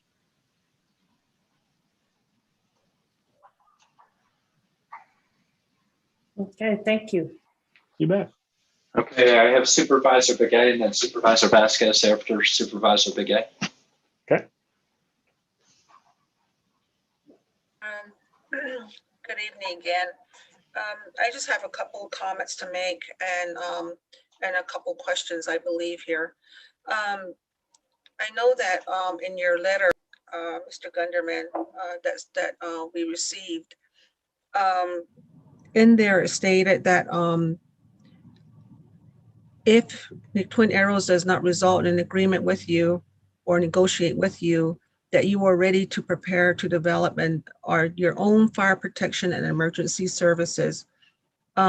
So knowing that Winslow has already opted out and being a part of this, then I'm just wondering how you're going to go about these services to be on site. That's one. The other thing is that in Chris's presentation just a while ago, he mentioned TP and wagons in his map. So we don't have the current information in our booklet right now. That was the plan, the master plan does not reflect the information that in the letter, or vice versa. So it's kind of confusing a little bit. And then the other one is that I think that our ARC survey and study is really, it really needs to get done immediately, because you never know if there's sacred sites on there, and plant collection, traditional and ancient cultural sites, and there's other cultural areas, and there might be possible burial sites on that. And I know that as Native Americans, they like to make sure those are preserved. So those are the comments that I would like to make. So thank you very much.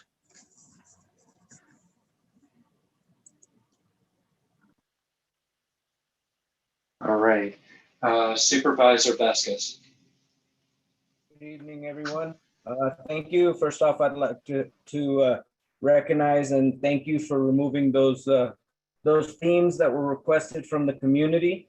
I would take it one step further and ask that you get rid of the wagons as well, just based on the feedback and emails that my office has received around this case. But I am encouraged that based on the changes and whatnot, and if the partnerships with the casino can come through for emergency services, I'm encouraged to see what could come out of this project, and especially with the Route 66 theme and whatnot. And so I did have one question, and that was what's the minimum number of nights to occupy to be able to utilize the amenities? That's one for you, John. Can you hear me, Supervisor Vasquez? Are you making a reservation? Is that what you're doing? No, I'm just curious, because earlier when we were having the conversation, there was a question about public access. It won't be available to the public, but if the public knows that they can rent a night or 2 nights to go use the amenities, that changes the equation. So my question is partially joking, but serious. What's the minimum amount of nights to participate or utilize the space? To answer your question, that's a great question. It starts out with 1 night rental. So, I mean, a person can come and spend a night and then they leave the next day. So if you're putting in a reservation for 30 days, we can accommodate that. Or if it's just 1 day, it's whatever someone's wanting to stay at the facility. From what I imagine, if someone's wanting to stay 5, 6, 7 days, that's just going to really help with Meteor Crater and Twin Arrows and stuff like that. So did that answer your question, sir? It did, thank you. Now, with regards to the survey and the sacred sites, I would really also like to encourage you to get that done ASAP. Make sure that there are no areas that are sensitive that should not be utilized or developed on. But other than that, and hoping that you get your emergency services, I think it could work. And as long as what I would like to see out of this, if this were to come through, would be the partnership with the local indigenous peoples, with the casino, with local businesses, local vendors. Make this something that is an economic benefit for the local Flagstaff, local Coconino County area. So, right. Super Vasquez, if I may, yes, most definitely. That's what we're wanting to do. That's the whole purpose of me leaving Indiana and living in Arizona right now is I want to become part of this community, like I shared with you in our meeting. And we have that ability, we have that opportunity, and I'm excited about it. And like I said, if we got early conversations going on our fire and EMS with Twin Arrows, and if not, we will put a facility on there. That's what we're here to become part of this community, and hopefully someday you'll look at us as family. That's what we're trying to get across, and I think that's what you and I really spoke about, in our meeting.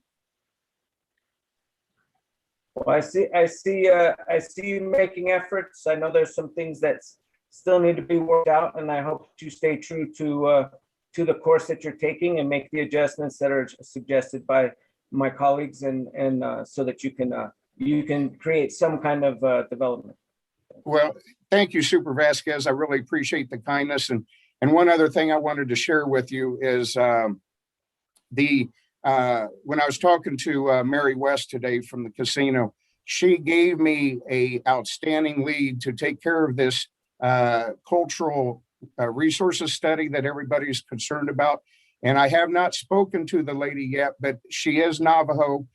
She was recommended by Mary West, said she does an outstanding job, and she handles everything. I can't remember her name because I'm overloaded with names, but we will handle this at our earliest convenience. It's just, we need to get, hopefully, and I'm saying hopefully, we will get our approval. So then that makes sense to move all that forward. And like Jess McNeely, which did an awesome job on the presentation tonight, we won't be doing anything to that land or that property until we've met these conditions and made the county happy, so we can put this together and start building this project and becoming a family is what we're trying to do. So thank you. Thank you. Supervisor Horstman.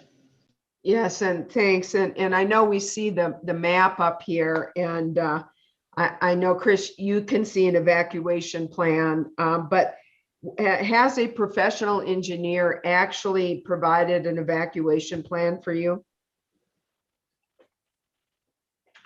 No, Supervisor. Thanks.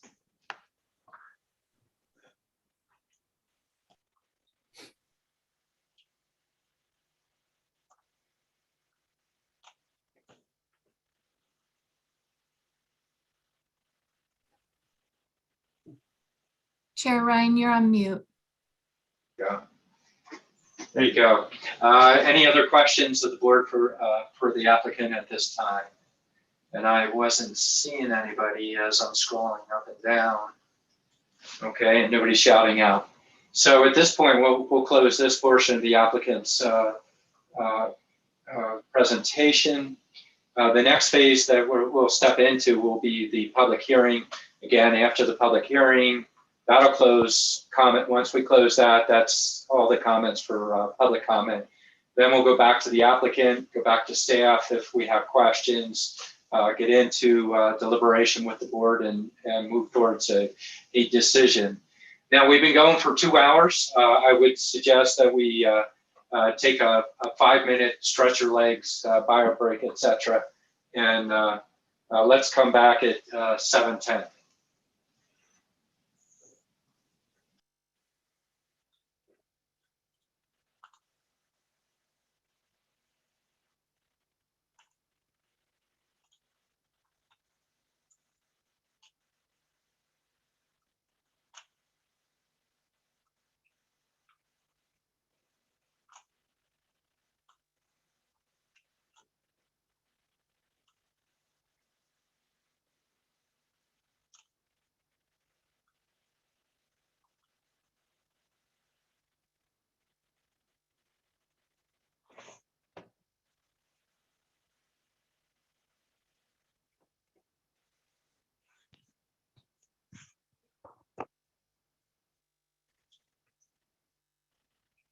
Hey.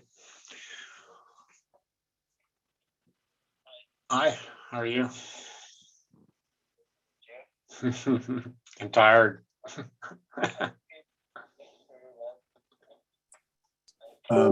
Chris, you're not muted. Yeah, I know. It's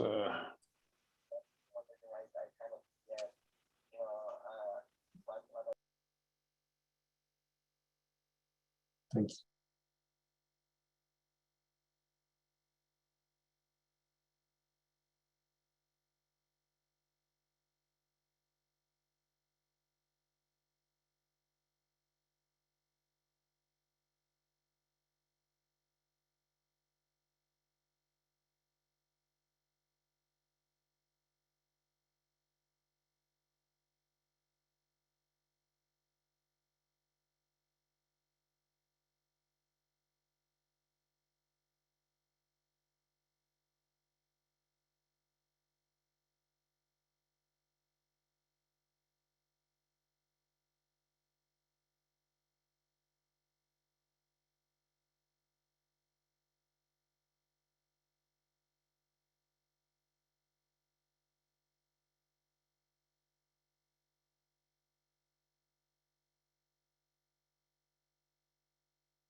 Okay, let's check in and see if we have our supervisors back. Supervisor Horstman. Another minute. Supervisor Vasquez. There's Supervisor Vice Chair Fowler. Supervisor Vasquez. There's Supervisor Horstman and Supervisor Piquet. All right. Okay.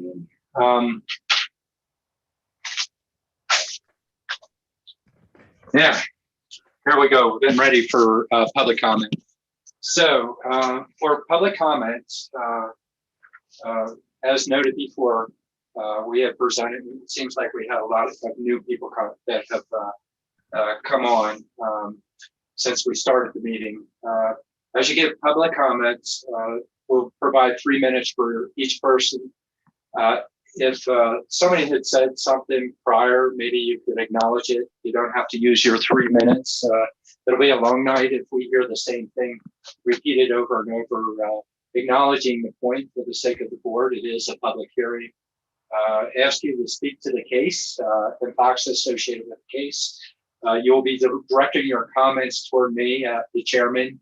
The board will have an opportunity to hear your comments. It is not a dialogue. It's not a question and answer. You're presenting information associated with the case that we can hear. And we have the potential of considering all of the comments as we go through our discussion later on.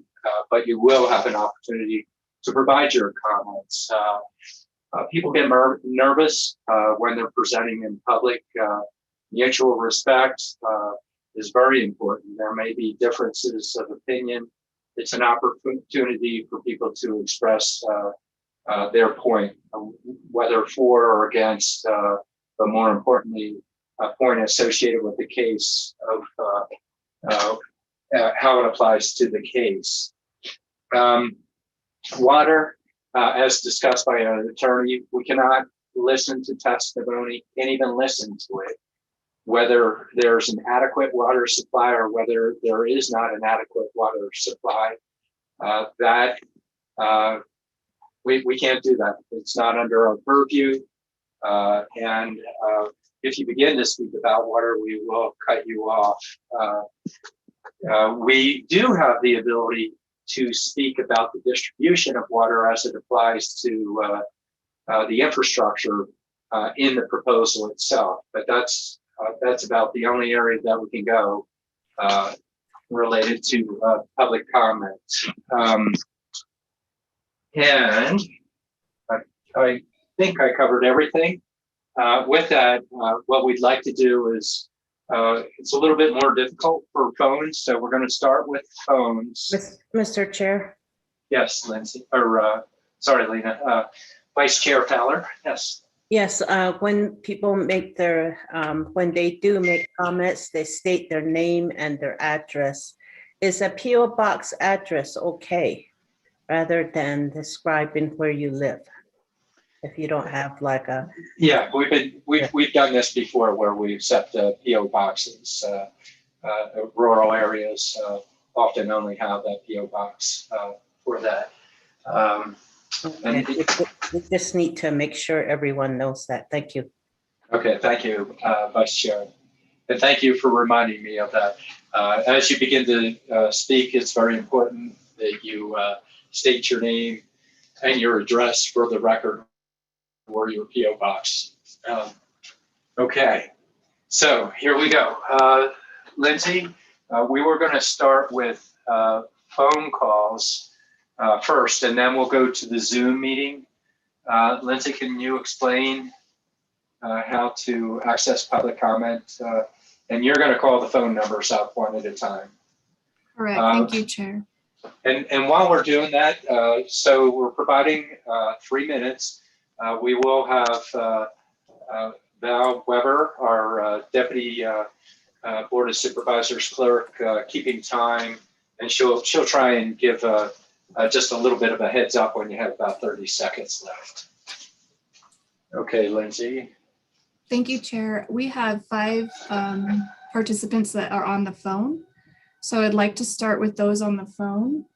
And I have Mr. Thomas Walker, Navajo Nation Council Delegate. I am going to allow you to speak, and then you'll want to hit *6 to unmute your phone.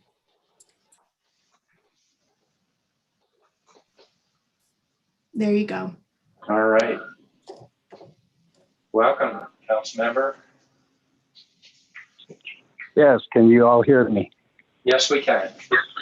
Okay, so Chairman of the board and then Board of Supervisors, appreciate the opportunity provided here for the public to provide comments. And I will be brief. My name is Thomas Walker Jr. I am a member of the 24th Navajo Nation Council. I represent 5 communities.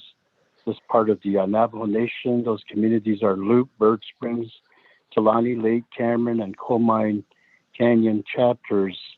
My address is XC61 Box K, Winslow, Arizona. That is a highway contract post address. On Navajo, some of us don't have street addresses, but just contract numbers and so forth. So that's who I am. And I submitted the letter yesterday, dated May 11, 2021, in reference to the discussion that you are all having this evening, the Two Guns proposed development. So in the letter, it stated my reason for opposing the plan, the original plan. Of course, this evening we're hearing about a different plan. So the original plan is what I am opposed to. And as an elected official for the communities I mentioned earlier, I firsthand hear from constituents on the stereotyping, commercializing, the mimicking of Native American cultures, the use of that in private or business enterprises. And I firsthand know that we were very much bothered by that and concerned. And this evening, you are considering a different plan, but that doesn't excuse the original plan, which we deemed as cultural appropriations. And so I wanted to just indicate that the letter is in place. That's a matter of record for future references down the road. If the county, Coconino County, ever should come across another proposal of the same sort, you know how some of us may feel here. I appreciate again the 30 time. seconds. Thank you. Thank you. Mr. Walker, you have some more time. Go ahead. Mr. Okay, Walker. so yes, I cannot thank the developer for changing the plans and thank him for not committing cultural appropriations. That's all I have to say. All right. Well, thank you, Mr. Walker. Okay, Lindsay, next. Please. Okay, I'm going to go ahead and read the next phone number. It's 1-303-578-2746. If that's your phone number, I'm going to go ahead and allow you to talk, and you'll want to hit *6 if you'd like to make a comment.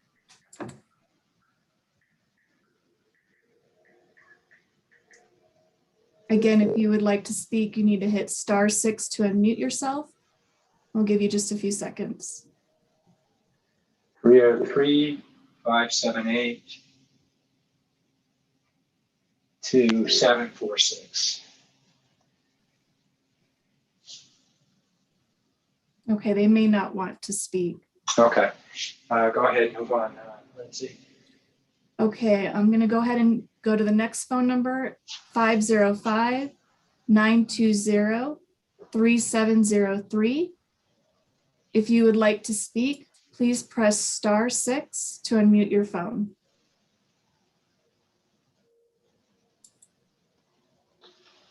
Yeah.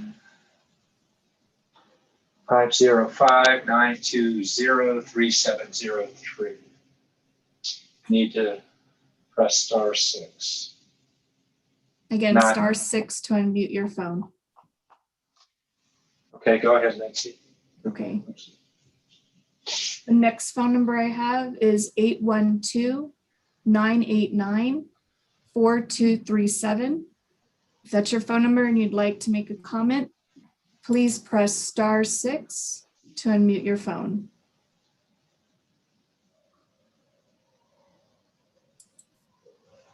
Eight one two 989-4237. Need to press *6. Okay. Doesn't look like they're doing it. Go ahead, Lindsay. The next phone number is 847-757-2246. I will allow you to speak, and if you'd like to make a comment, please just press *6 and unmute your phone. Can you hear me? Yes, we can. Yes. If you can provide your name and address for the record. Sure. It's Ed Klein, Klein. Address is 4939 West Ray Road, suite number 4-161, Chandler, Arizona. Quick background, for 13 years, I've done preservation work. I've helped companies, I've helped businesses, I've helped towns grow their tourism dollars. My background is architecture, commercial construction, commercial project management, commercial design, and civil engineering. I've been doing this 13 years, and first and foremost, the vast majority of Route 66 does not support this. The people who travel it, the people who are on it, and we keep going back to just the local area of Twin Arrows. We keep going back to Meteor Crater, and we keep going to even Flagstaff doesn't support this. I know this because combined with other people who do work on Route 66, we have hundreds of thousands of people that follow us and let us know. That's the first thing. When it comes to the civil plan, it is a blatant disaster of the emergency evacuation plan. When you sit there and you're telling me that you have one road to get out of that whole property with 700 plus people with RVs, because they move very fast, by the way. And if there is no fire set up, you are now a potential danger area for the people that are staying there. You're also not including the people that are parking on the roadway, because anybody who drives Route 66 knows this. When the thing is really busy, people park on the roadway and they start walking in, even though you say that the gate's going to keep them out. It's going to happen. So now when you have people trying to evacuate, you have people on the roadway and you're trying to have fire services, safety services coming in, you've now created a potential disaster. Remedy is put more roads in, more ways to get out of there, but that's going to be cost prohibitive.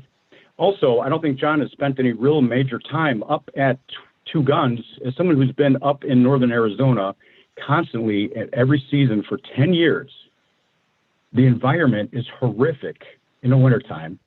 You get 70, 60, 70 mile an hour winds with dust blowing around that I know he doesn't know about. And it is not a safe environment when you get to winds like that. So the whole design proposal is a little off when you're not including environmental factors. Also, we talk about saving the native artifacts and stuff like that. We don't want to talk about really what are we saving on Route 66, and there's going to be major backlash on that. So you want to be part of the Route 66 family, but you want to do it the way you want to do it. So that needs to be considered.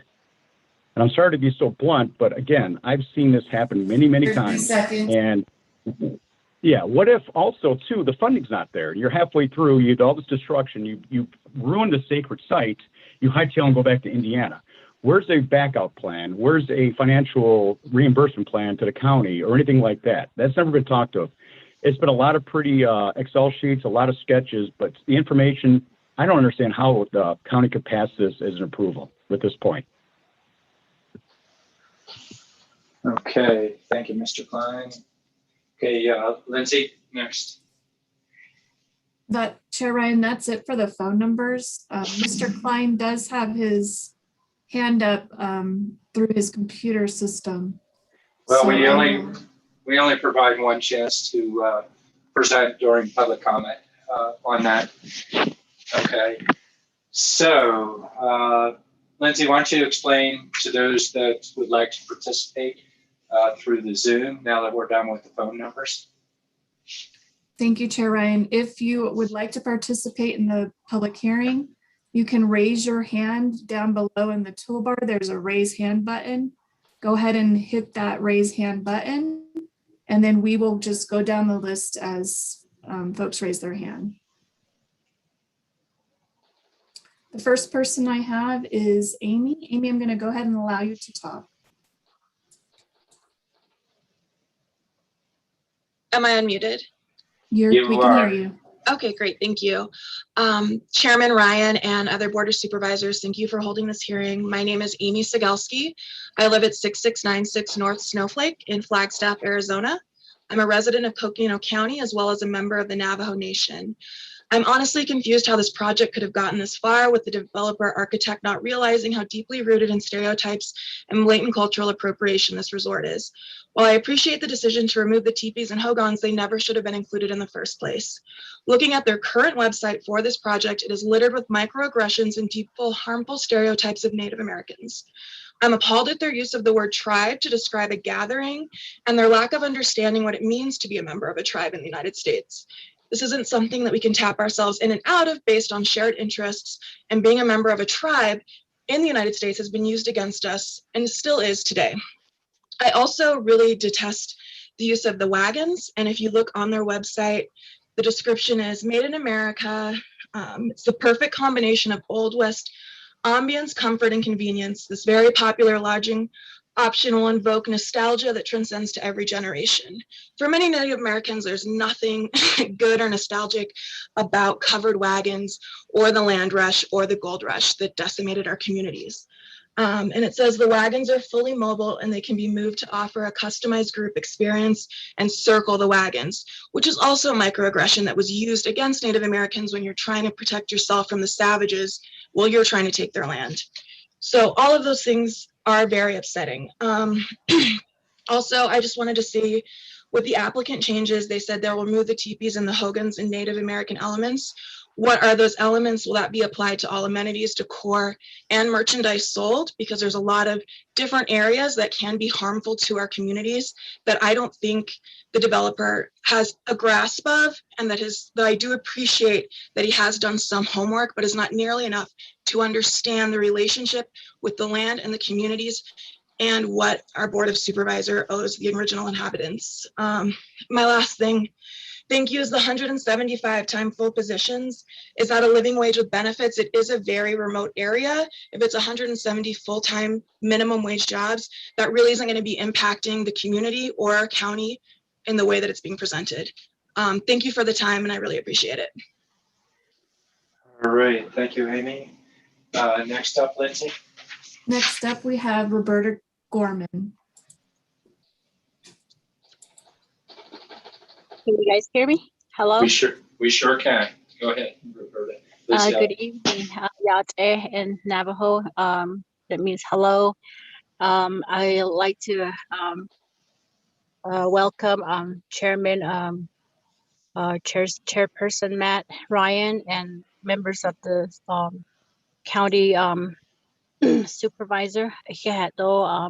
Thank you for having me given this opportunity to speak on behalf of the Loop Chapter community. I am Roberta Gorman. I am the Loop Chapter president, and I do reside on Loop Road. My address is P.O. Box 5509, Loop, Arizona, and I am right off the road of 20 Arrow, 6910 South. So if you come in from the Buffalo Range Road, I live on the on the east side of the railroad track there. So I know that John had been trying to contact me, and probably in the future we can meet. But I would like to just express my thankful that you deleted the Hogan and the TP and the Native Memorial. I really like to focus on basically the archaeological part of it. There are ruins down there, and there are also traces of petroglyph down there, because I live in that area on the canyon, and I live right by the bridge right there at Canyon de Ablo, if you had ever traveled back there. But there is a lot of ruins there. Our native people have used that Buffalo Range Road out to that road many times to get to work. And also Loop Chapter is an annex to the Twin Arrows. So in the future, any plans, anything will have to go through Loop Chapter House for any approval to resolution. So I'm just like this is new to me. Just trying to educate myself on something that is developed near our area. And then the other thing I'm very concerned about is the sewer. And I know that I don't know how that's going to be dispersed out to. I don't want nothing in the canyons to come out into the natural reservation. And the other thing is just basically more of the cultural relevancy down there. We have medicine men that live around that area, so they still pick native plants, healer plants, and there's also habitats that live down, which are the eagles. They nest down there. So I've lived there for almost 50 years. My family's been there. They know the Diablo shootout there. My dad's been a really historical storyteller to that. So I'm just maybe in the future we'd like to sit down and just kind of educate your being in that area. Loop Chapter would like to have you come to our chapter house and more explain about the development. Thank you. Thank you, Roberta. Very nice to have you here. So Val, I'm having problems trying to text to give directions. So Val, please allow folks to do their introduction before you start a timer. There are some people, elected officials, we need to allow to give the courtesy for a little bit of extra time as they provide their testimony, but allow people to give their introductions before you start a timer. And if you could text me when the 30 seconds is coming, that would be helpful. Okay. Okay, thank you, Chairman. You bet. You're doing a great job, but thank you, Val. We're trying to do Zoom and be respectful. By the same token, we do want to walk through the public comments so we can get back to the hearing, and we do want to hear from you. Okay, Lindsay, who do we have up next? Chair Ryan, next we have Holly Burton. You want to go ahead and unmute? Hi, yeah, it's Holly Burton. Oh, hi, can you hear me? Yes, we sure can. Holly Burton. Yeah, my discussion is about 15 touching touching additional. I'm the legislative district aide for Delegate Elmer P. Begay. He did submit a written comment yesterday, So, like many have said, the plans have changed, and that is totally understandable. But the question about the controlled access to the canyon mentioned before, what does that look like, and how would that impact our practitioners and plant gatherers too as well, including how do we ensure the privacy of those individuals and the continued practice of those cultural activities, especially with the added density in the area? So that is my question really quick. Thank you. All right, thank you, Holly. All right, next up, who do we have? All right, next up we have somebody named Mark.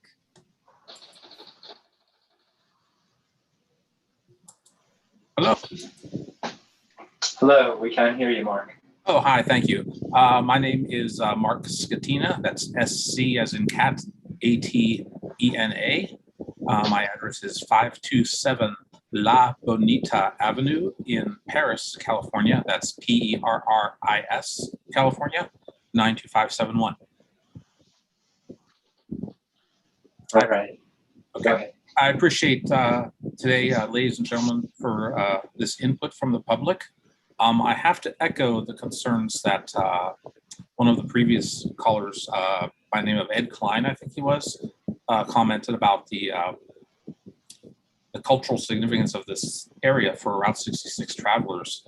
One of my concerns is right now, as it sits, I know that it is open to everybody. However, everybody can come and see the ruins of Route 66. As I understand it, that would be totally off limits unless you paid for a hotel stay at night. There are hundreds of thousands of people who come to Route 66 to see the old ruins of the road. And this person is literally blocking it off to hundreds of thousands of visitors unless you pay for a room. The second thing, my concern is for the ruins, the old ruins of Route 66 that are there, the bridge and all of the stone structures that are there from the old days.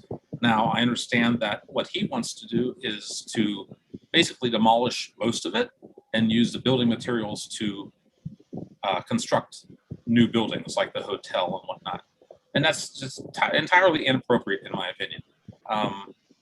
Route 66 is as much a part of history as anything that we have in the United States. Is the oldest road in the United States, and he's basically ruining these structures.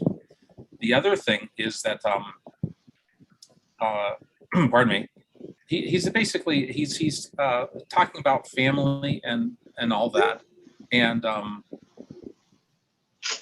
he's not really presenting himself accurately on the Route 66 sites on Facebook that he has participated in.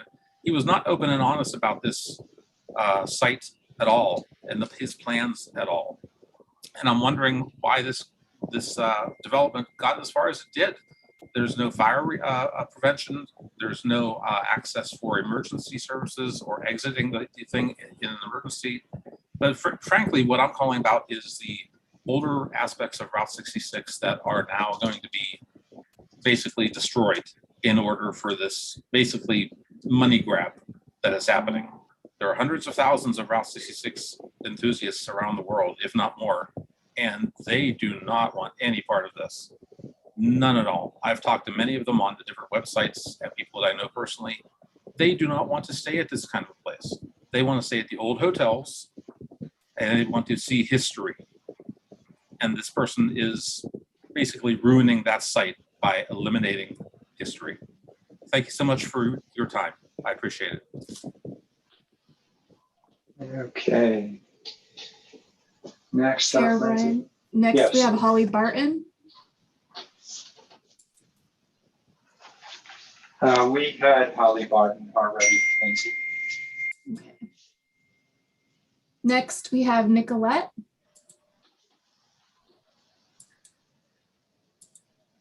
Mute. Hello, Yate. Shea Nikki Cooley and Shia Kenya Ani Nishlon look at the net Bashint as a Tana Edashanada Trohead Lina Edashe Shat Trodet Dobestot Legendish in Nasha. I'm a member of the Dene Nation. I'm a resident of Coconino County and Flagstaff, Arizona. My address is 10940 Townsend, Winona Road. So I'm not too far down from the proposed development. I'm a resident of Flagstaff, but I'm really from the earth. I come from here, and I have major concerns about this development. Although the developers have taken out the cultural conflict of teepees and the hogans, which I'm very pleased. But as a whole, the development still is a cultural conflict with the region that is already parched of water. I mean, I've lived here for almost Madam, years. Ma'am, we can't speak about Yes. water. We can't even take testimony on water. Okay, well, I'm going to say about our non-human relatives are even more at risk due to what I deem is a careless development proposal. There's much concern over the Route 66, which is already littered with shuttered businesses from the past, and that is part of the legacy. We don't need another one, because what happens if the developers decide to move on, and what happens to the business? I have a lot of concern for the waste management. It's a very remote area, so further development is further disturbance to the land that houses many animals and houses many cultural sites and whatnot. And I would ask the board to consider and heavily listen to the residents of Flagstaff who have lived through here through many trying times, including the 28 2008 economic bust. Listen to us. Why do we have to keep continuing to develop the land in the name of money? You know, I don't care if he moved from Indiana to here. We have lived here for a long time. Listen to your constituents, not someone who has money. And in the name of money, I consider that just a selfish act. And I think we should be more concerned about the long-term impacts of this proposed development. With that, thank you for the time, and I will stop. Thank you. All right. Thank you, Ms. Cooley. Lindsay, next. Next, we have Carmenita Chief.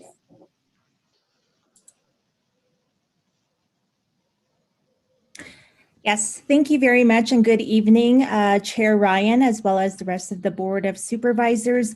My name is Carmenita Chief. I'm also a citizen of the Navajo Nation. Very quickly, Kintlachini Nishlon look at the Abashindo, Hanagani de Shichedo, Yaidina, Atachini de Chanela, Kutao, San Nishlan.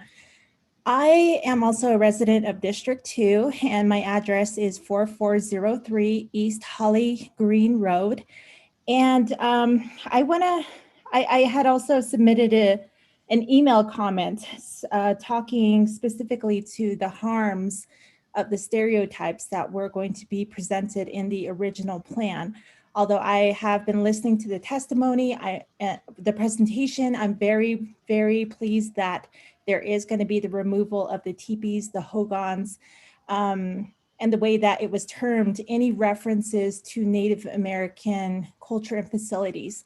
I would also like to ask the board to also consider any eradication of historical references or historical narratives that include Native Americans if it is not vetted by the local Native nations in the area.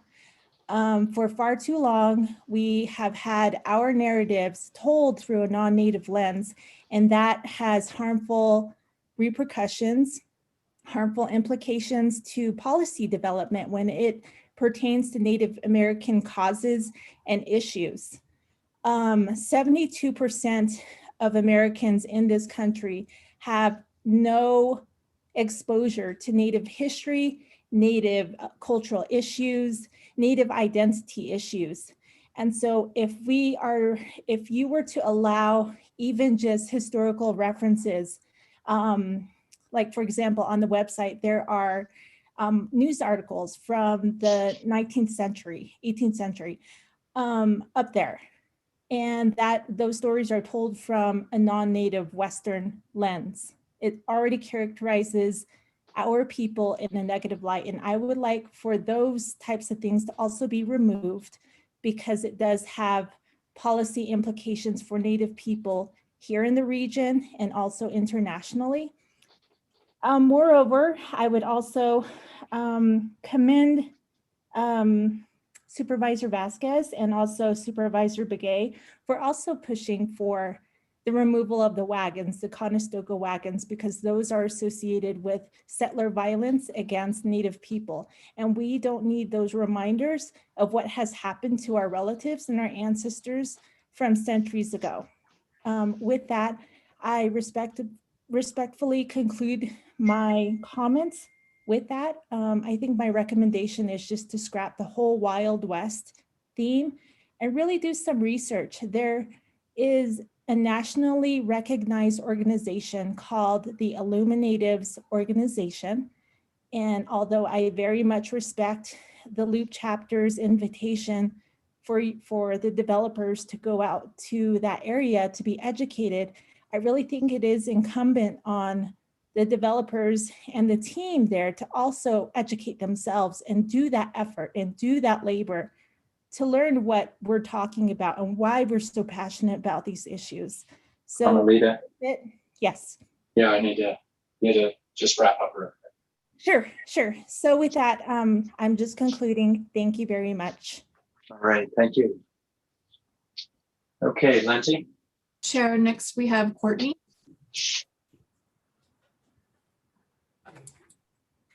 Hello. Hello, we can hear you. Hi. Okay, my name is Courtney Totticini. I live at 1401 North 4th Street, apartment 118, Flagstaff, Arizona. I grew up in Flagstaff, and I definitely just wanted to, once I had heard about this development, I think a little bit, maybe within these last couple weeks, I just kind of wanted to check in and make sure that I made my community know that how I felt about it. So I do appreciate the adjustments that the applicants had made to the teepees and the hogans. I did just want to point out, and I know a bunch of us are referencing the website, you guys probably should have updated that a little bit, but I wanted to just, looking at the website, it does still have like the teepee point information on there. And it also mentioned the 3P event tents.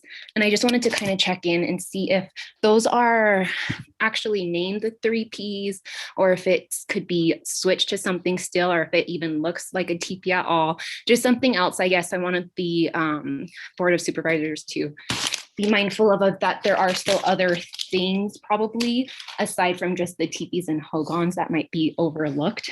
And then I know that the architect had explained something else, probably equal replacing or equal to accommodating for the teepees. I wanted to know if they already had something in mind, or maybe something, I guess, not for me to know, but just for going forward, what other things they had in mind, if they already had something in mind, or if it was already kind of respectful to replace that area. Because I did see on the website that the teepee point, I think was a pretty big point for you guys. So I just didn't know how you've adjusted or shifted your target for that so far. But yeah, I guess that just concludes my comment. All right. Well, thank you, Courtney. Mama, it was a number. All right. It was a number. Okay. Chair Ryan, next we have Lenny Bitsu. Hi, can you hear Hello. me? Hi, my name is Lean Bitsui. I am a member of the Dene Nation. Yeah, it's Lean Bitsui and Shea Kitachini to St. Bashishchin, Kudachini Deshache, Kayani Deshanella. I just wanted to voice my opinion on the whole resort and that's going to be possibly built on Native American lands, traditional lands. And I just spoke about this last night, advocating on behalf of our people and all Indigenous people that are native to that area. And I completely oppose this idea. I don't like how the West is being romanticized, and the hogans and teepee and wagon issues are highly sensitive to my people and all Indigenous people in the area. And I can't speak for the Plains Indians who actually use teepees as their structure to live in. So I'm just really against this. As far as I know, a lot of the locals there, they do pick plants and herbs and healing medicines for our people for cultural ceremonies and for traditional ceremonies. And there's a lot of history in that, in all these areas along Route 66, and not to mention the access that possibly could be forbidden to the locals and to any passerbys that have grown up in the area, that are used to hiking in those areas, and not to have access is another blow to our culture, our nation, and all people, all humans of any color that have grown up in these areas. And I just want to deeply express my wishes of this completely resort, this resort to be built on so near and close, and we've lost so much already, and not to mention the water, the air, the abandonment if this resort doesn't come to fruition, and what happens then to all our animal species and the human race. So I just wanted to express that, and that's what I want to say. Thank you very much, Ahihep. All right, thank you, Lane. Chair Ryan, next we have Brandon B. Okay, Brandon B. Hey, Yate, Shea Brandon Benali Tasujina, Kenya Ani Dene Nashlo, Jose Dene Prashishkin, Honorani dene da che ado toba dene da shinele. Kitsili ado tistos and dash dena shut and hastin akot egon shne. My name is Brandon Benali, and my address is PO Box 5302, Loop, Arizona 86035. And I was also born and raised in Tuba City, Arizona, which is located within the general area of Flagstaff and within so-called Coconino. And I just first wanted to thank Aston Shinatai Fowler and Shinatai Bigay, who are part of the County Board of Supervisors, for leading awareness towards the resort. Even though the original plans have changed, as others have stated before, I also want to give my sincere gratitude and thanks to all the Dinesani, the Diné women who called in before me, who more eloquently than I vocalized and eloquently spoke about the condemnations of not only the original plan, but also this fantasy or the myth of development bringing economic opportunity, because development of this type, especially recreational types, isn't going to bring livable wages to people who will be working or living there seasonally. The only people who will be profiting mostly from this is yourself, John, from Indiana. You are not from Arizona. And maybe most of your backers are not from this area. You'll be the ones making the profits off of our land and our resources. And as Nikki and others said, our Toti and Dene are human and non-human relatives. And this myth and romanticization of Route 66 needs to end, because we're talking about westward expansion into our Dene and Apache and other indigenous territories. That this myth of development bringing success needs to end, because it's ending. The failures of capitalism we're living in now. Capitalism isn't going to save us. It's only going to save the few who have capital now to save themselves. It's never going to provide livable wages. It's never going to provide healthy and dignified lives for us who are here now and who have existed here before the United States and will exist after the United States, when your resorts and your hotels and your gas stations have long crumbled and turned into dust. That's all I have to say. Again, to all the Diné women and Sani and people and our Diné people who have called in, and especially to the Hopi tribe who initially sent a letter of opposition to this project, and to our Hopi relatives, our Paiute relatives, and our Apache relatives. Thank you. Thank you, Mr. Benali. Lindsay? Chair Ryan, that is all for who we have hands up. If there's anybody else that would like to, okay, we do have Violet White.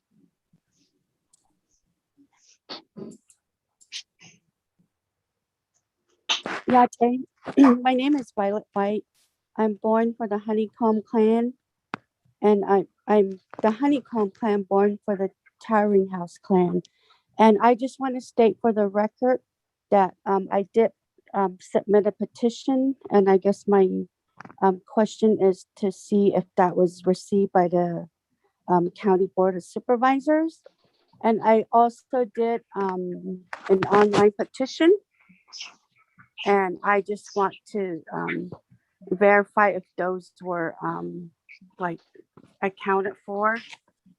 And in my petition, as it states, I don't know if John ever got a copy of it, but I did collect 36 signatures, and I believe we are at 285 signatures online petition.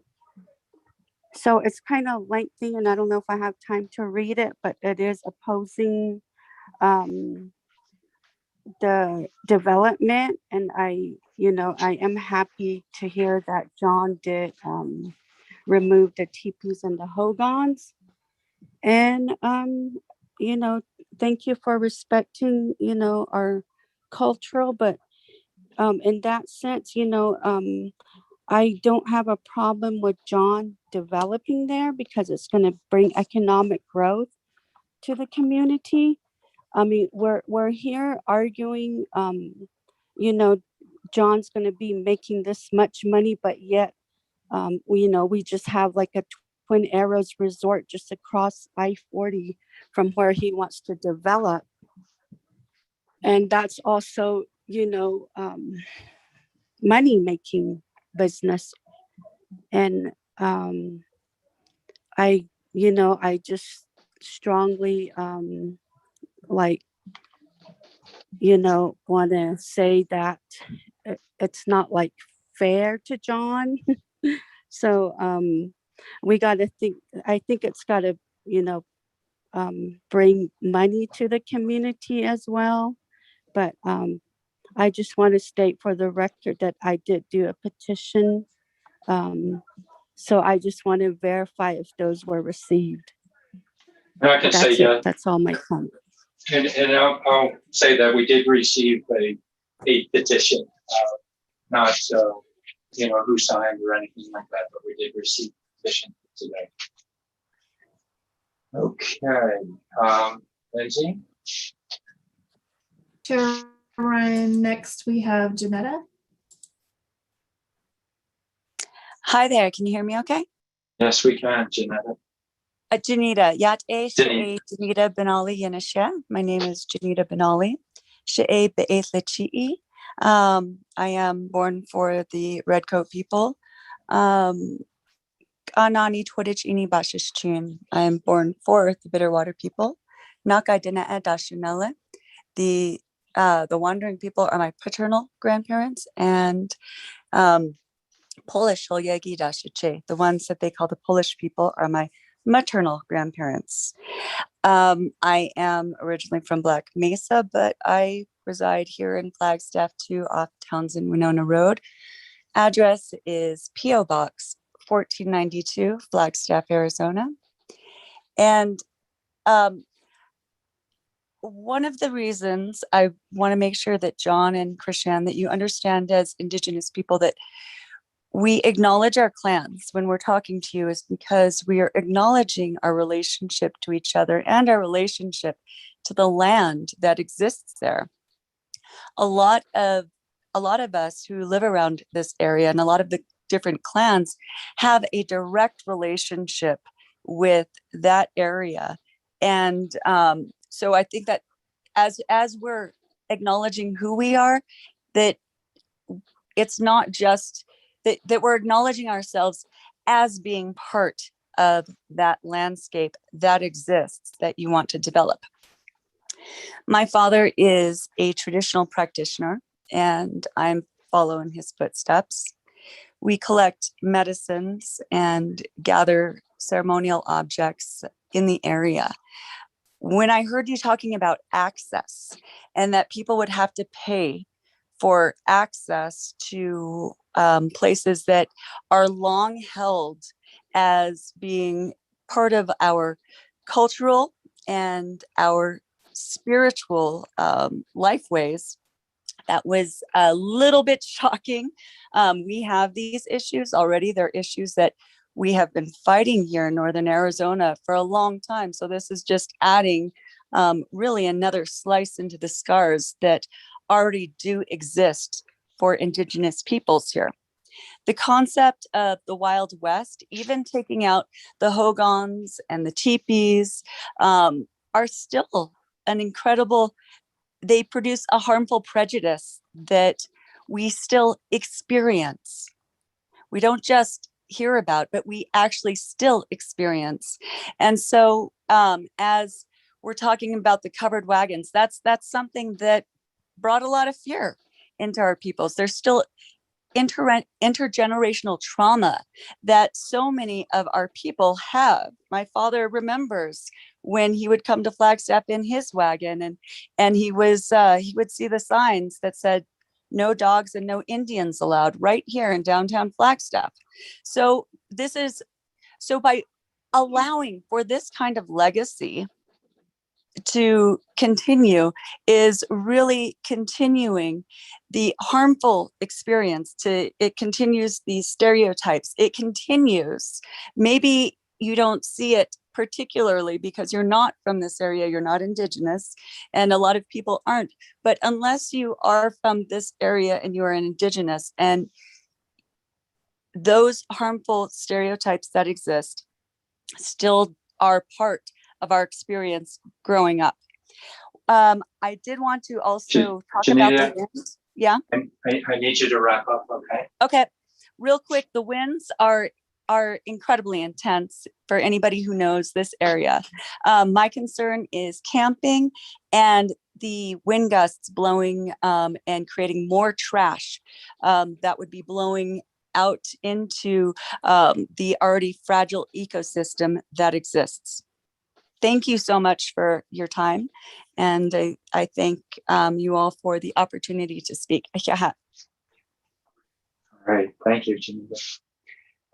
Let's see. Go ahead, Lindsay. Who do we have next? Okay, Chair Ryan, I'm going to need to move the next speaker into the gallery because they have a different version of Zoom. Okay.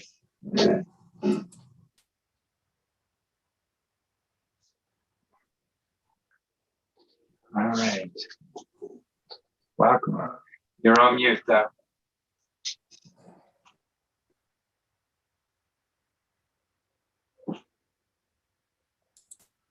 Working on.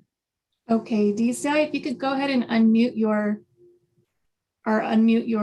computer there. We were able to see you for a moment. I think that's me. Hello, can you hear me? Yes, we can. Yeah. Hey, my name is Berta Benali, P.O. Box 163, Kikotsmovi, Arizona.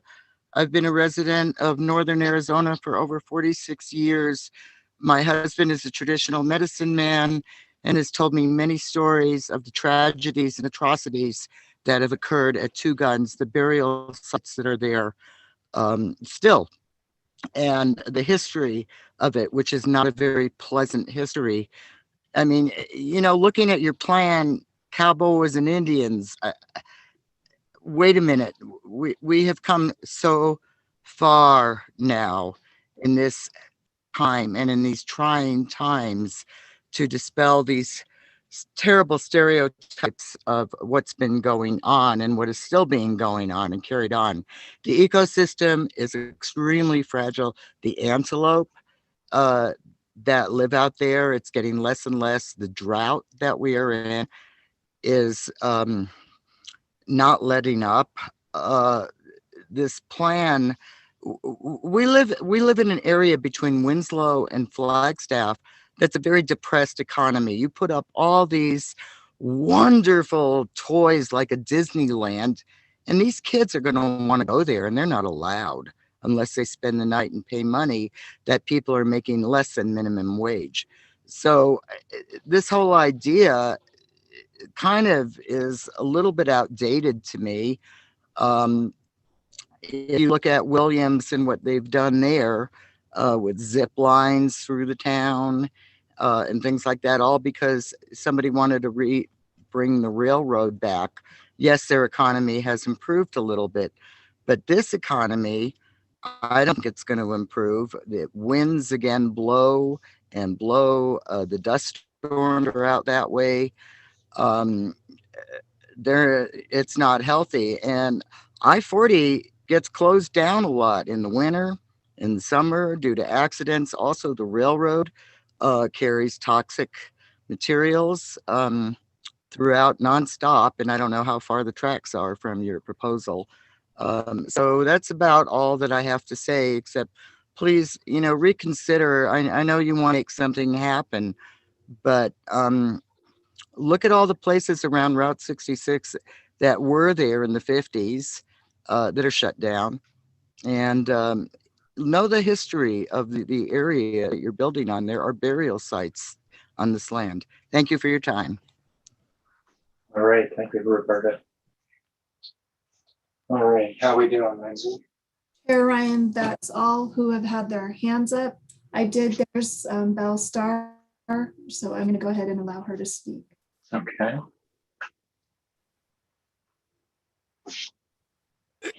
Okay. Yes, we can hear you. Am I on? Yes, you are.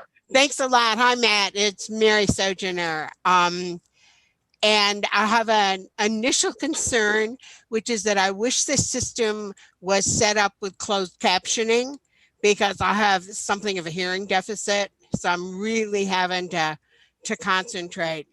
I want to address the concept of glamping which is a very trendy buzzword right now. I just got messages from people over in Joshua Tree, and their folks setting up glamping sites there.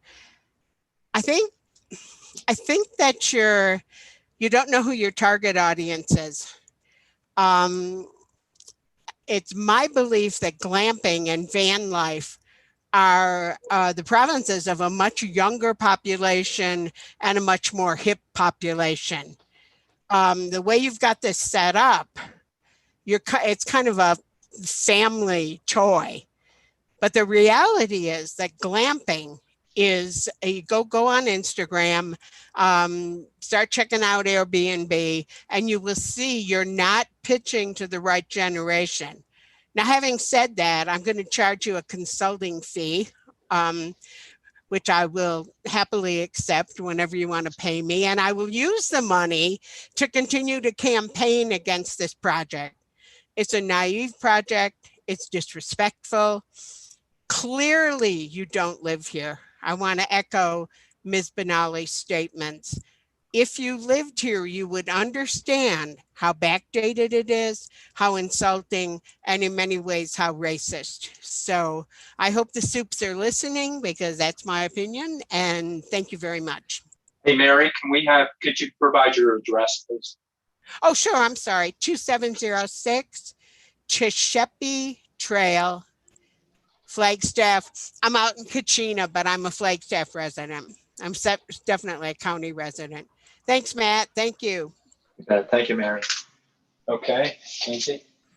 Chair Ryan, next we have Don Dyer. Okay. Hello.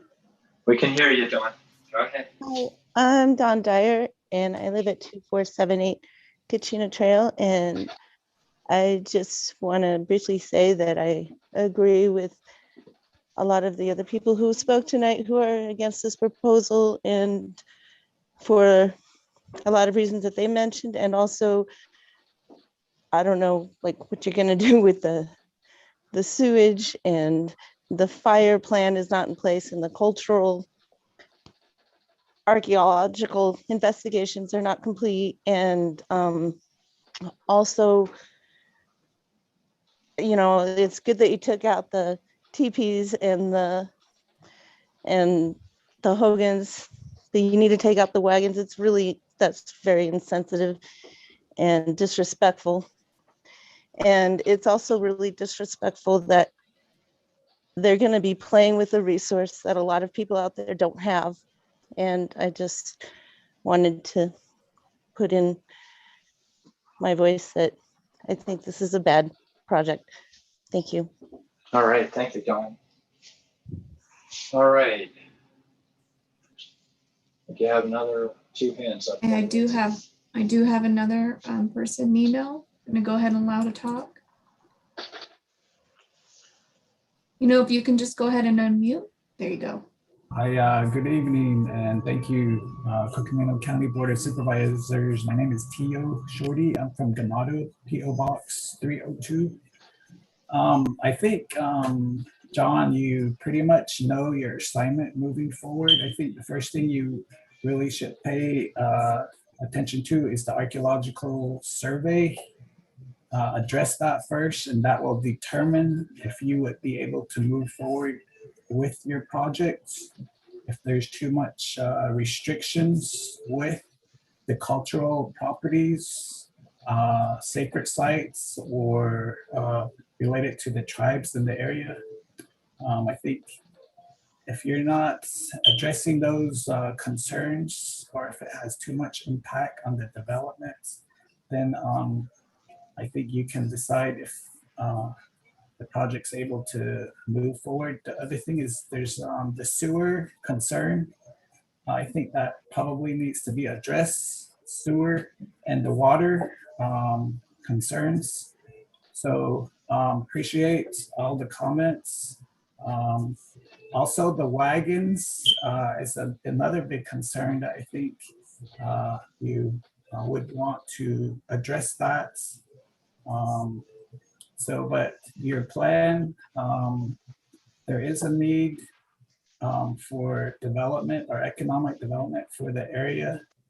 But I think addressing the cultural resources issues as number one would allow you, and working with the proper individuals on that, would allow you to move the project forward. Thank you.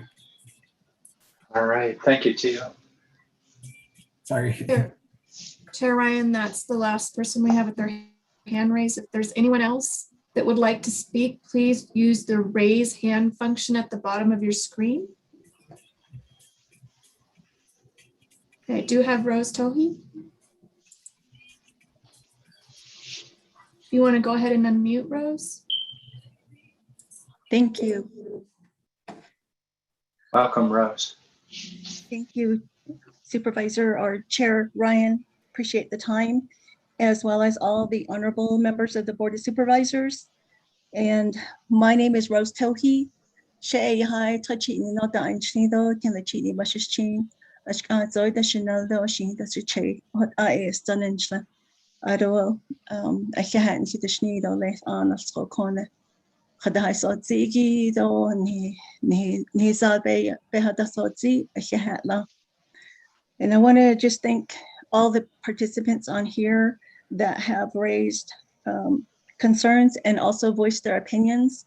Let me back up a little bit. My address is 9055 Skeet Drive, Flagstaff, Arizona 86004.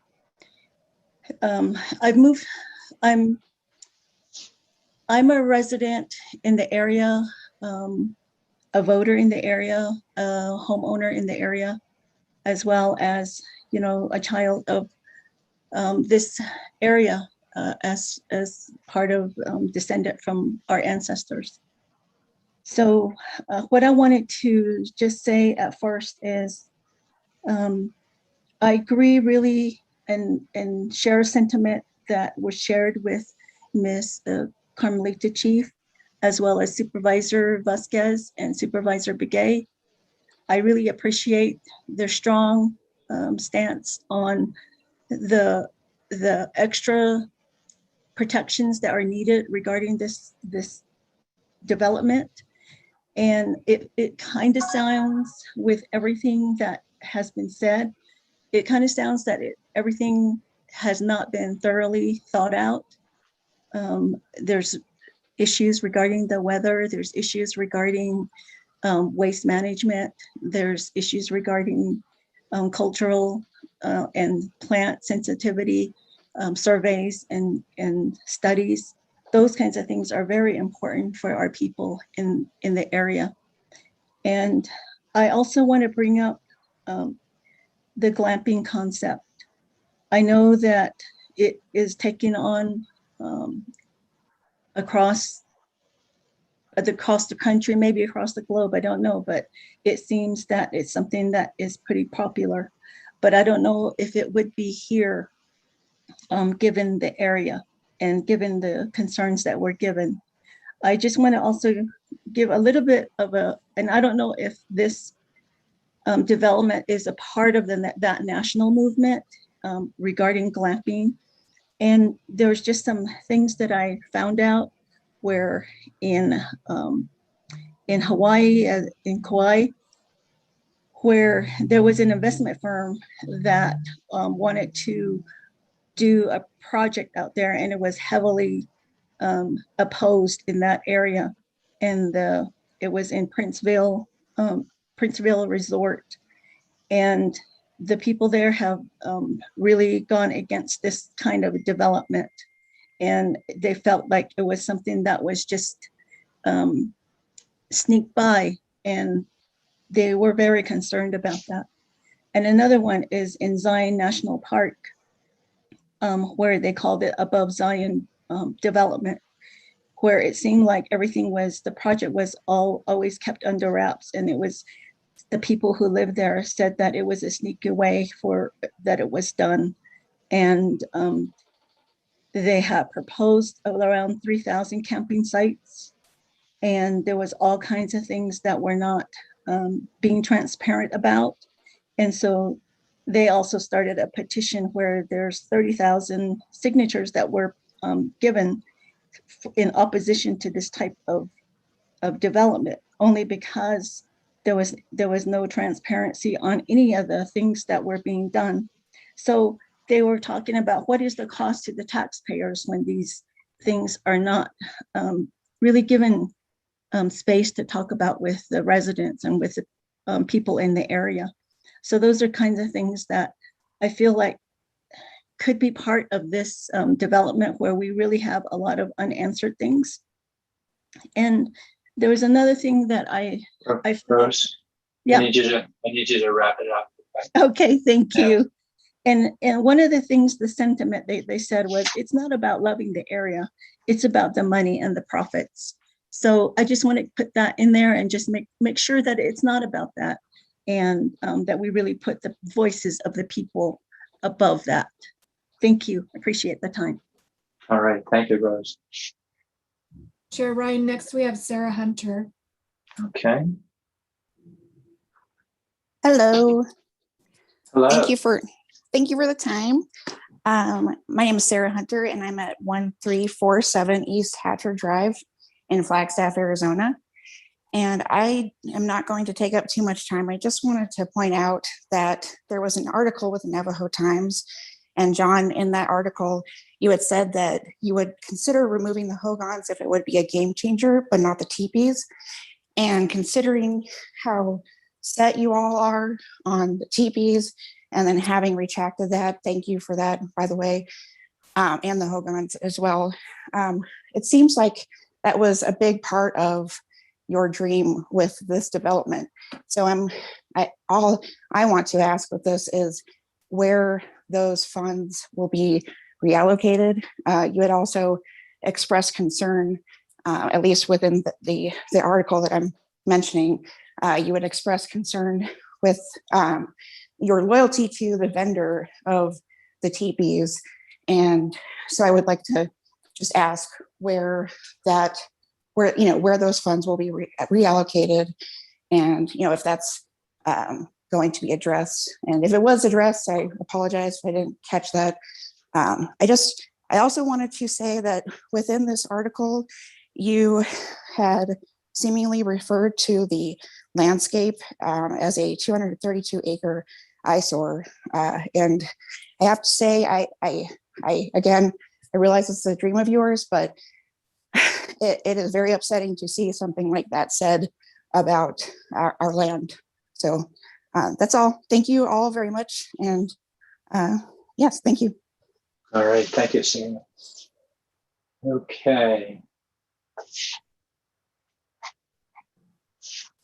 Chair Ryan, that's all that has their hand up. You go ahead and see if anyone else would like to speak. Please hit the raise hand button at the bottom of your screen.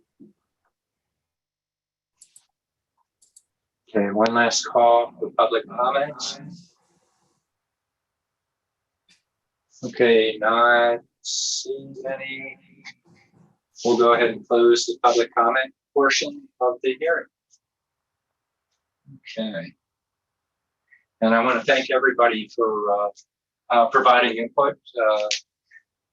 Next piece of the hearing is we'll provide an opportunity for the applicant to respond to public comment, and then the board will have an opportunity to ask questions of the applicant and or staff before we get into our deliberations.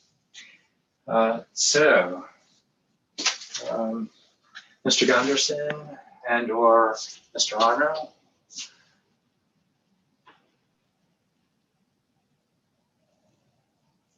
We cannot hear you, Chris. Nope.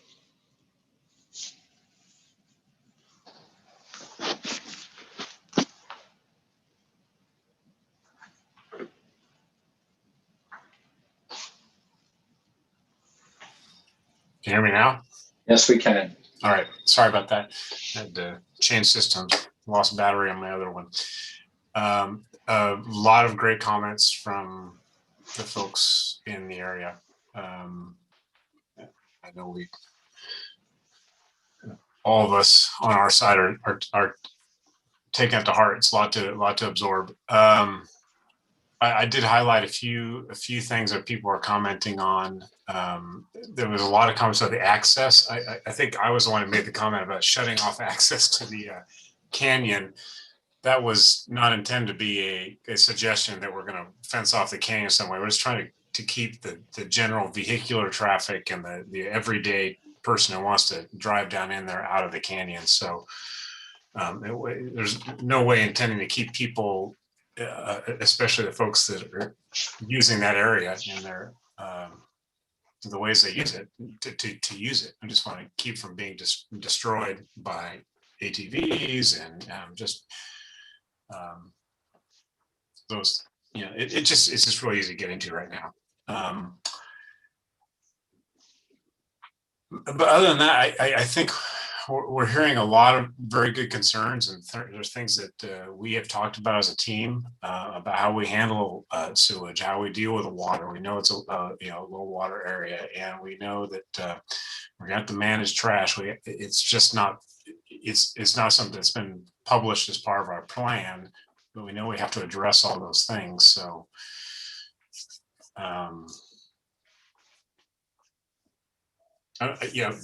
gentlemen, John, Krishan, do you have anything you want to add to anything here?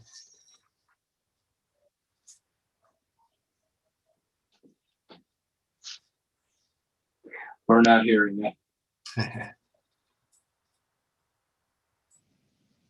Nope, not hearing yet.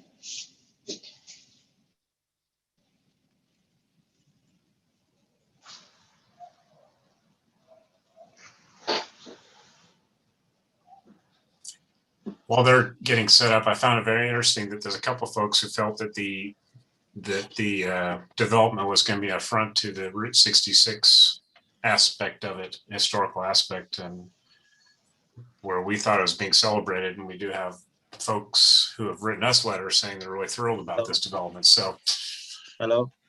There you are. Yeah, now we can hear you. Yes. Oh, cool. So I think just to add to what Chris was talking about, there were a couple of very good comments and concerns, but I believe that most of these concerns like circulation, fire, about the archaeological and biological studies, all those would be part of the process. I think it's important to just kind of highlight that as we go through the process, we will be taking all this into account. And as we get additional information, that we will be developing our plans based on those requirements. And that is going to be part of the final county approval before we start construction and before we start occupying these facilities. So without getting into each and every comment, all those comments are very valid. And I think within the county system and the state system, there are regulations and requirements put forth for any development, including this development, to follow, which would minimize those kind of impacts.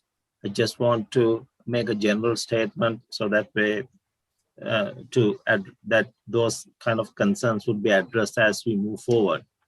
But the process is, first we have to go through the initial process and then we get in the final designs. So I guess the challenge that we have right now is we've been asked about some clarifications which would happen at the final design stages while we are in the land planning stage.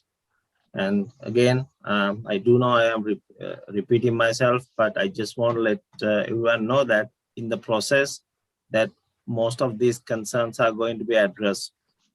Thank you. All right. Any other comments? Okay, this is an opportunity for the board to ask the applicants additional questions based on what you heard during the hearing, if you'd like to. See if we have any board members. Okay, nobody's asking to ask the applicant questions. So at this time, what we'll do is if there's a need, we'll call the applicant back up if there's a desired question. But we're now transitioning over to questions that the board may have for staff. Okay.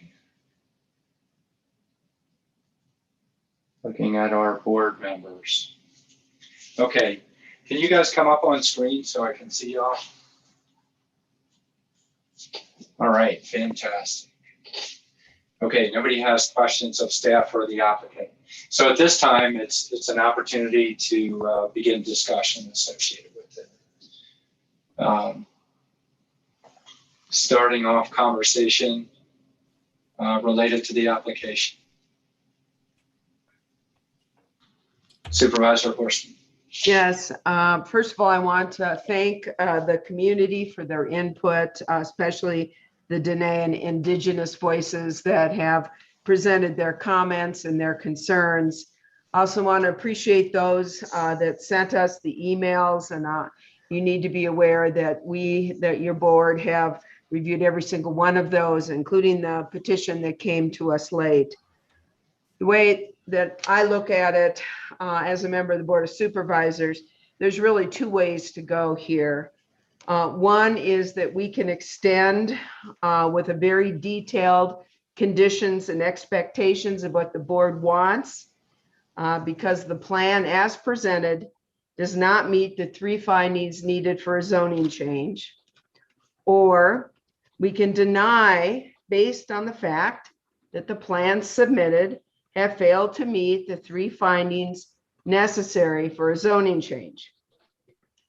Given the fact that this was presented to the Board of Supervisors in December, and the board back in December made it clear what the expectations were here at the county, and that the developer failed to address most of these issues. And even though 5 months have gone by, and did not drop the offending and insensitive use of Indigenous culture until approximately 2 days ago, or it was actually less than 2 days ago. And yet the plan still does carry on the Western myth with all the stereotypes and prejudices that are associated with that. My concerns are whether the developer really understands what the concerns are of the county. I appreciate the vision.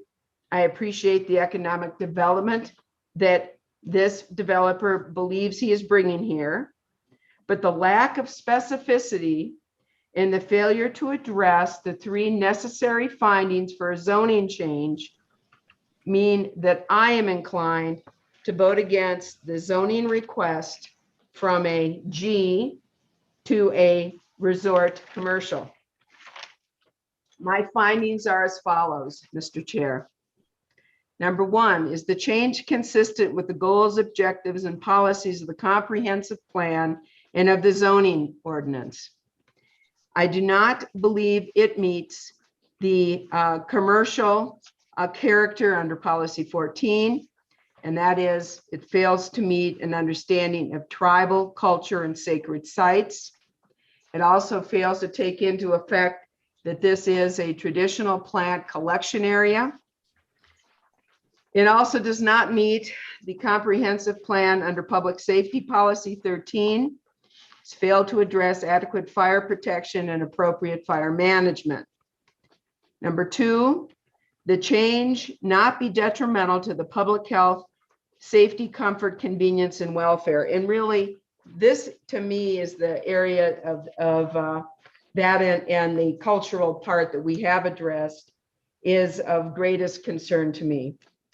There's no evacuation plan. There's no evacuation traffic study plan. And this is an RV park, and I think we have heard individuals who have addressed concerns without an adequate evacuation plan, especially when you're dealing with an RV park and motorhomes, et cetera, trailers, et cetera. There's no emergency medical management plan. There's no fire response plan. There's no security plan, which is especially important here in Diablo Canyon because it is an area of sensitive environment and geological concerns. It also has an extensive archaeological history and a history to various Native American tribes. There's no law enforcement plan. I do not believe it is our responsibility to add these extensive conditions in order for him to attempt to make these safety and health concerns. The plan as presented did not meet finding number 2. I find it is detrimental to public health and safety, comfort, convenience, and welfare. Number 3, the change would not adversely affect the established character of the surrounding neighborhoods. I think we have heard statements by many of the indigenous neighbors, Loop Chapter House and others, about their concerns on having a plan which brings 774 lodging plus employee lodging with amenities that includes a water park, a drive-in, a mini golf, a laser shooting gallery, and special events. You know, unlike some, I believe people are entitled to make money. I think people are entitled to use their property to make money.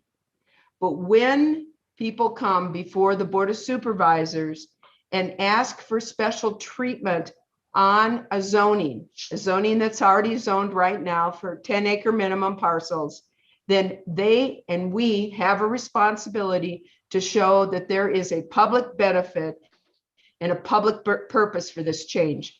I don't find that there is. I do not believe that the plan as presented meets the requirements for a zoning change, and I am inclined to vote against this request. Thank you. Thank you, Supervisor Horstman. Next. I can go next. Thank you, Vice Chair. Thank you. I want to thank everyone that has joined our meeting today. I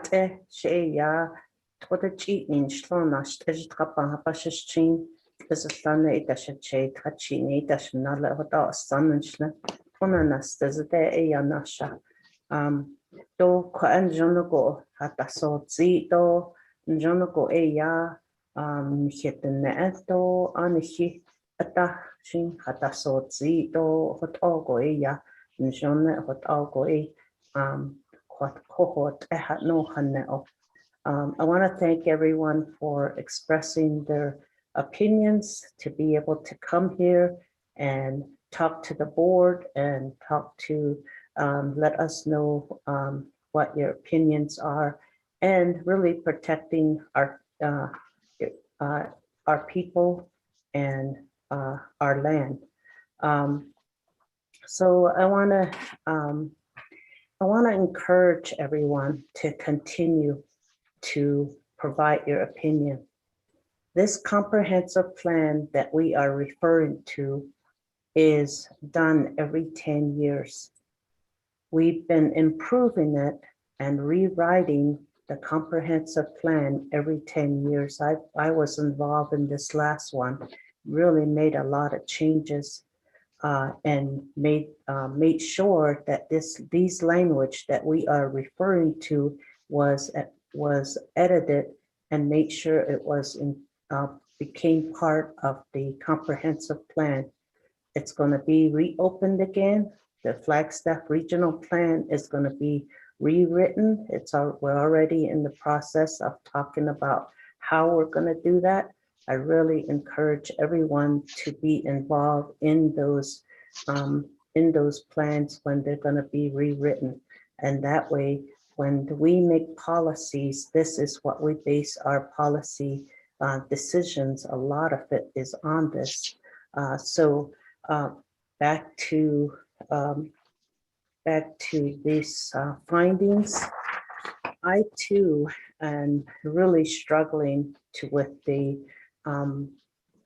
findings, trying to find the findings to approve this project. I do appreciate the developer, John, for removing all of the Native American structures, all of the Native American themes that were going to be included in there. However, I'm very troubled to know and that about the still the marketing aspect of this plan and how the Native Americans are being portrayed. It is very offensive, and it continues. It is being promoted throughout the country and internationally. We are proud people. We are proud of our land, and we just and that's why there's a lot of people that have come out to provide their opinions. I cannot find in the comprehensive plan, I cannot find that the Coconino County Policy 14, the preservation of cultural and sacred sites, that was specifically put in there throughout Coconino County. It's not in this just in this region. The herbal gathering, and that is the reason why, and cultural practices and sites. That's why I had asked you to do your homework, to be able to go to these groups. You could have delayed this meeting and not come here until you have talked to more community members, like the Luke chapter president who was here, the council delegate that spoke here, and others that are very concerned with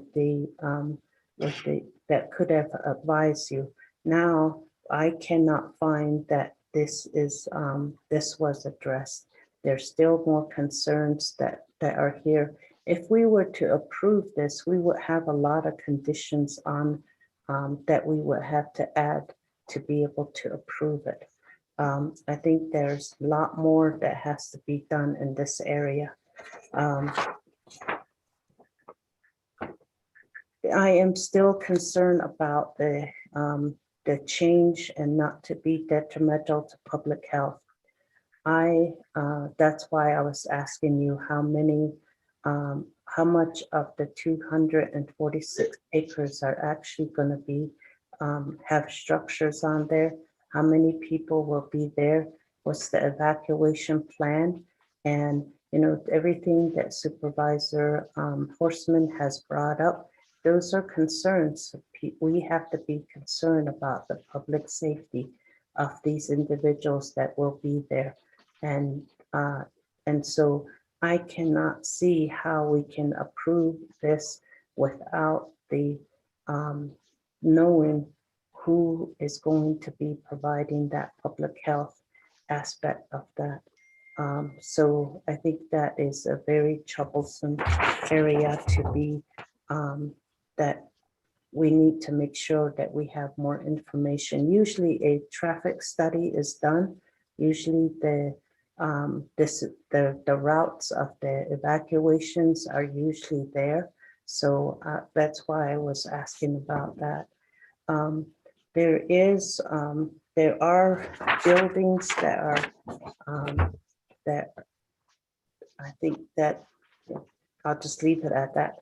And then change and will not be adverse to the established character of the surrounding neighborhood and detrimental to adjacent properties. This is a large development within a very rural community. Just how we're going to be able to approve that without just having more information. That is really concerning. We're just having a budget meeting, and our law enforcement, how are we going to be able to provide law enforcement in the area?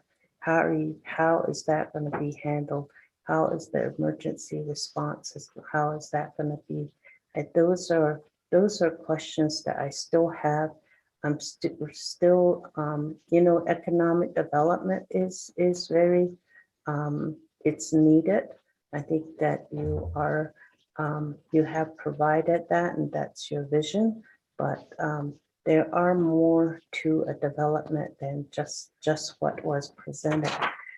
There's a lot of these other areas like water that we cannot address. And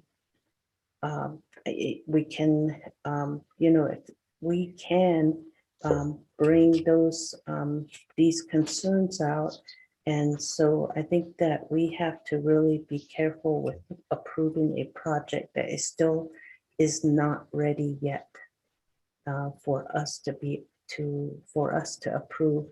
Plus, there are still concerns from the tribes that are involved and should have been fully consulted before this came back to the board. So that would be my position at this point, Mr. Chair. All right, thank you, Vice Chair. Next up. Supervisor Designates. All right, thank you. Again, thank you for the presentation. Thank you to the community for their words and the voice of concern with the project. Thinking through the different project and the concerns, I hear a lot of different things that still need to be worked out. I agree with Vice Chair Fowler that if something would be approved, there would be many conditions that would require. I hear the concerns of the fire evacuation plan of only one exit, you know, what to do about that. The sacred on the land, the medicinal plants, the potential burial sites, the cultural resource study, the archaeological study that needs to be done.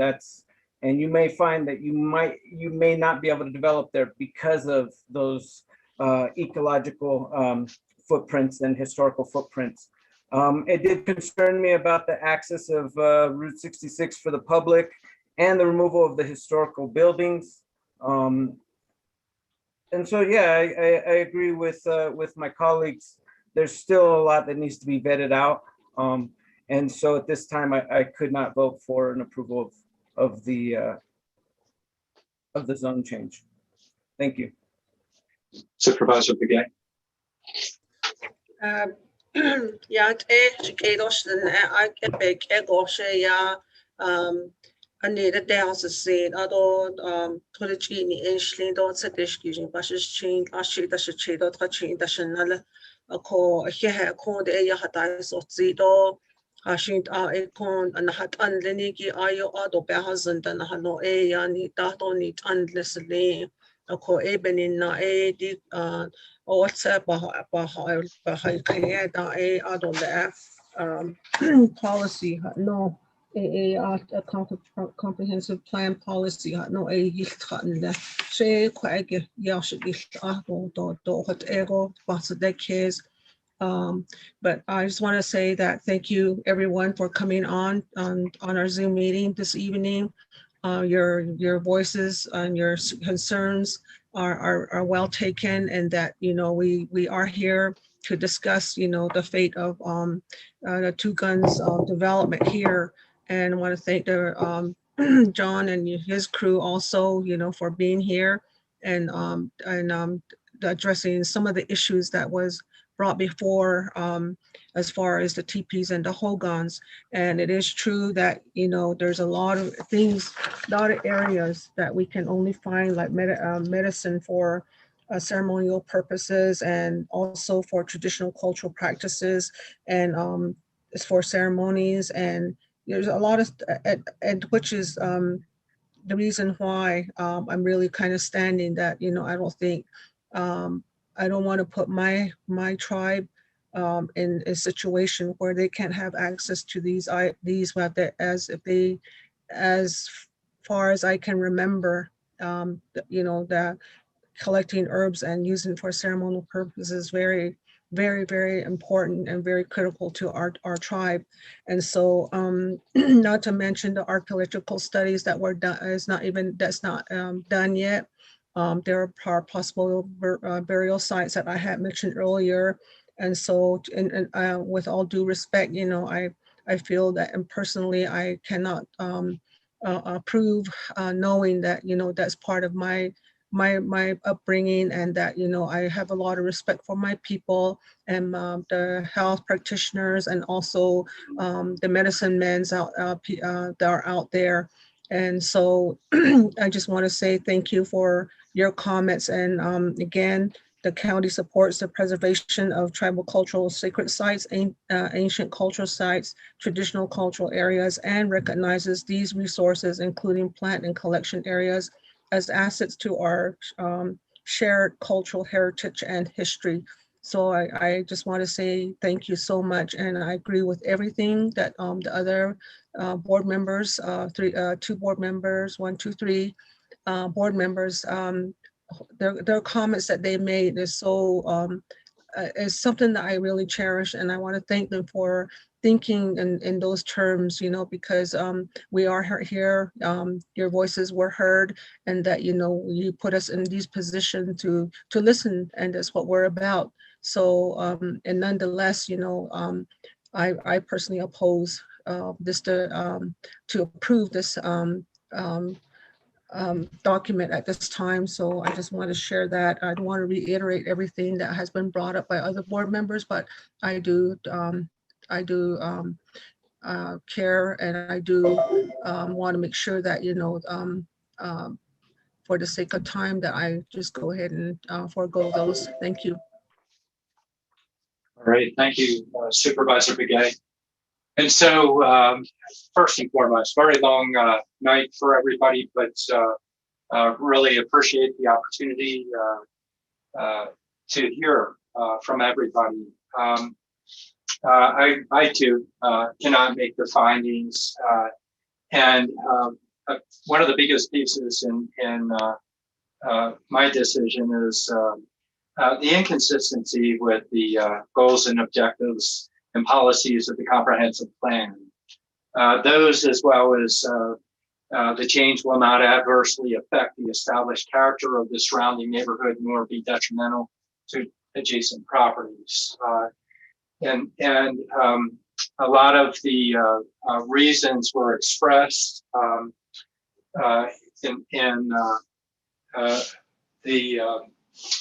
through other supervisors, as well as participation from the audience. And I would agree. There was a desire to move forward with a commercial element where an understanding of adjacent community character was critical. And the reason we paused last time was to suggest that had a potential conflict, and provided the opportunity for you as an applicant to go out and explore the potential impact and discussion associated with that.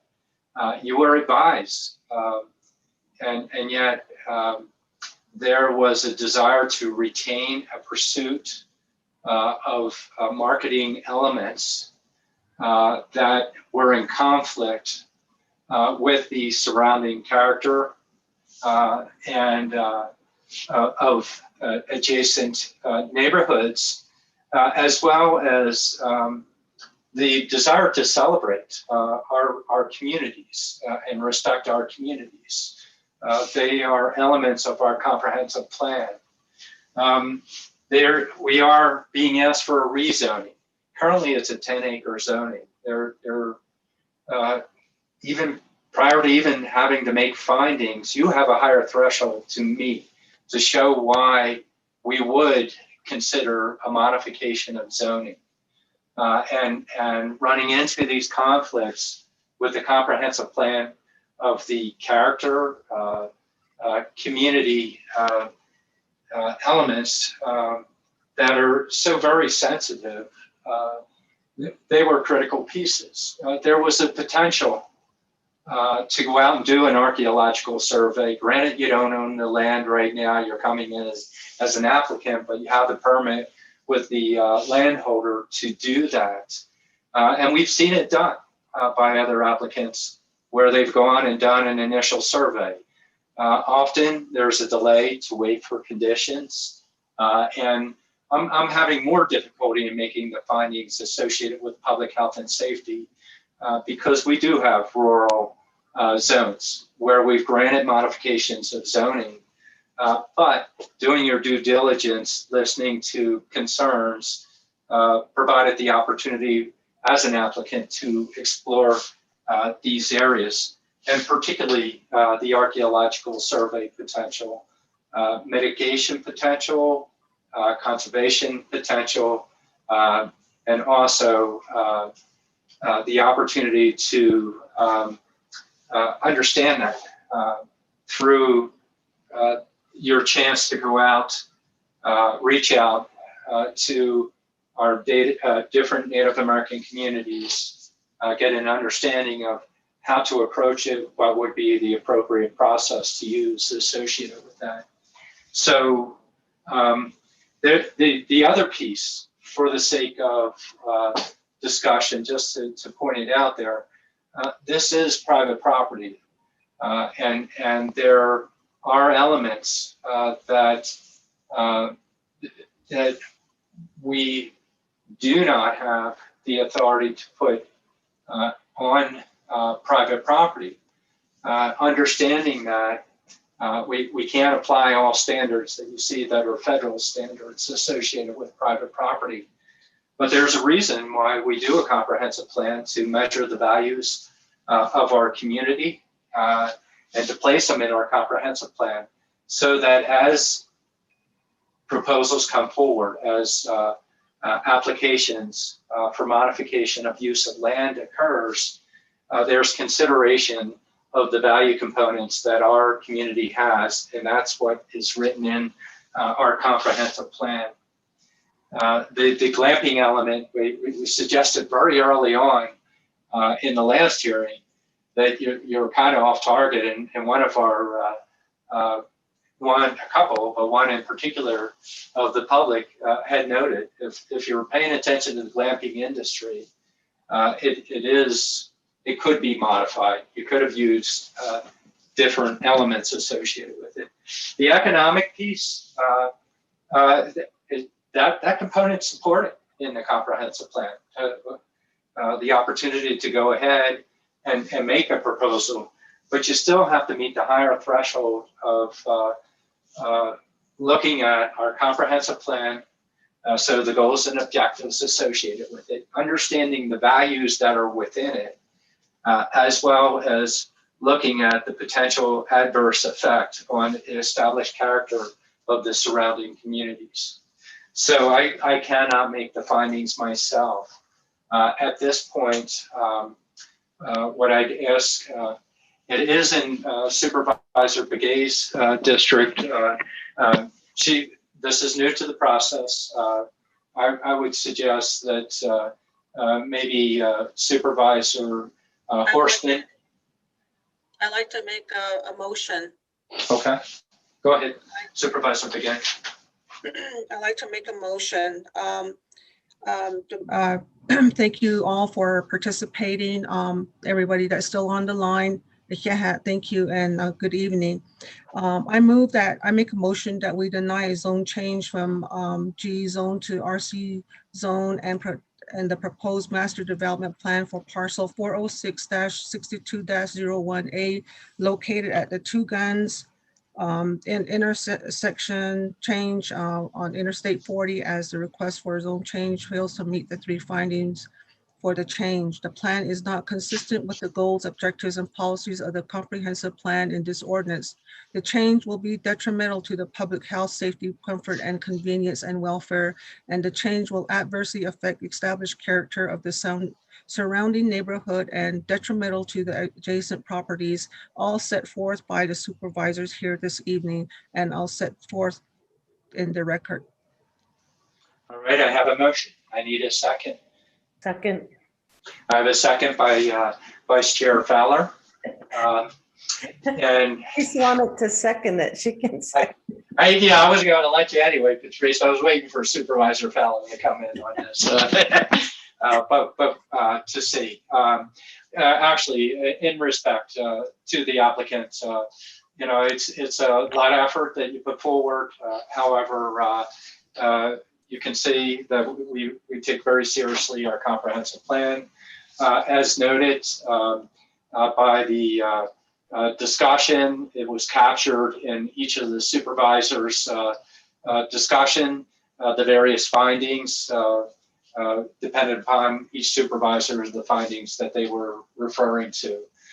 Is there any additional comment from supervisors before I call for the vote? Not seeing any, I'll call for the vote. All in favor of the motion to deny this application, vote aye. Aye. Aye. Any opposed? None opposed. The application is denied unanimously. All right. So at this point, very long day. This Board of Supervisors has been up since early hours, starting with budget meetings and now concluding with this particular application. I am getting ready to adjourn, but I want to check in with Manager Peru. Do you have any additional comments here? No, sir. Thank you very much. Okay. With that, I'll go ahead and adjourn the meeting. And I want to thank everybody for attending. Thank you. Good night, everyone. Thank you. Yeah. Thank you. Good night. And to the board, 10 o'clock tomorrow.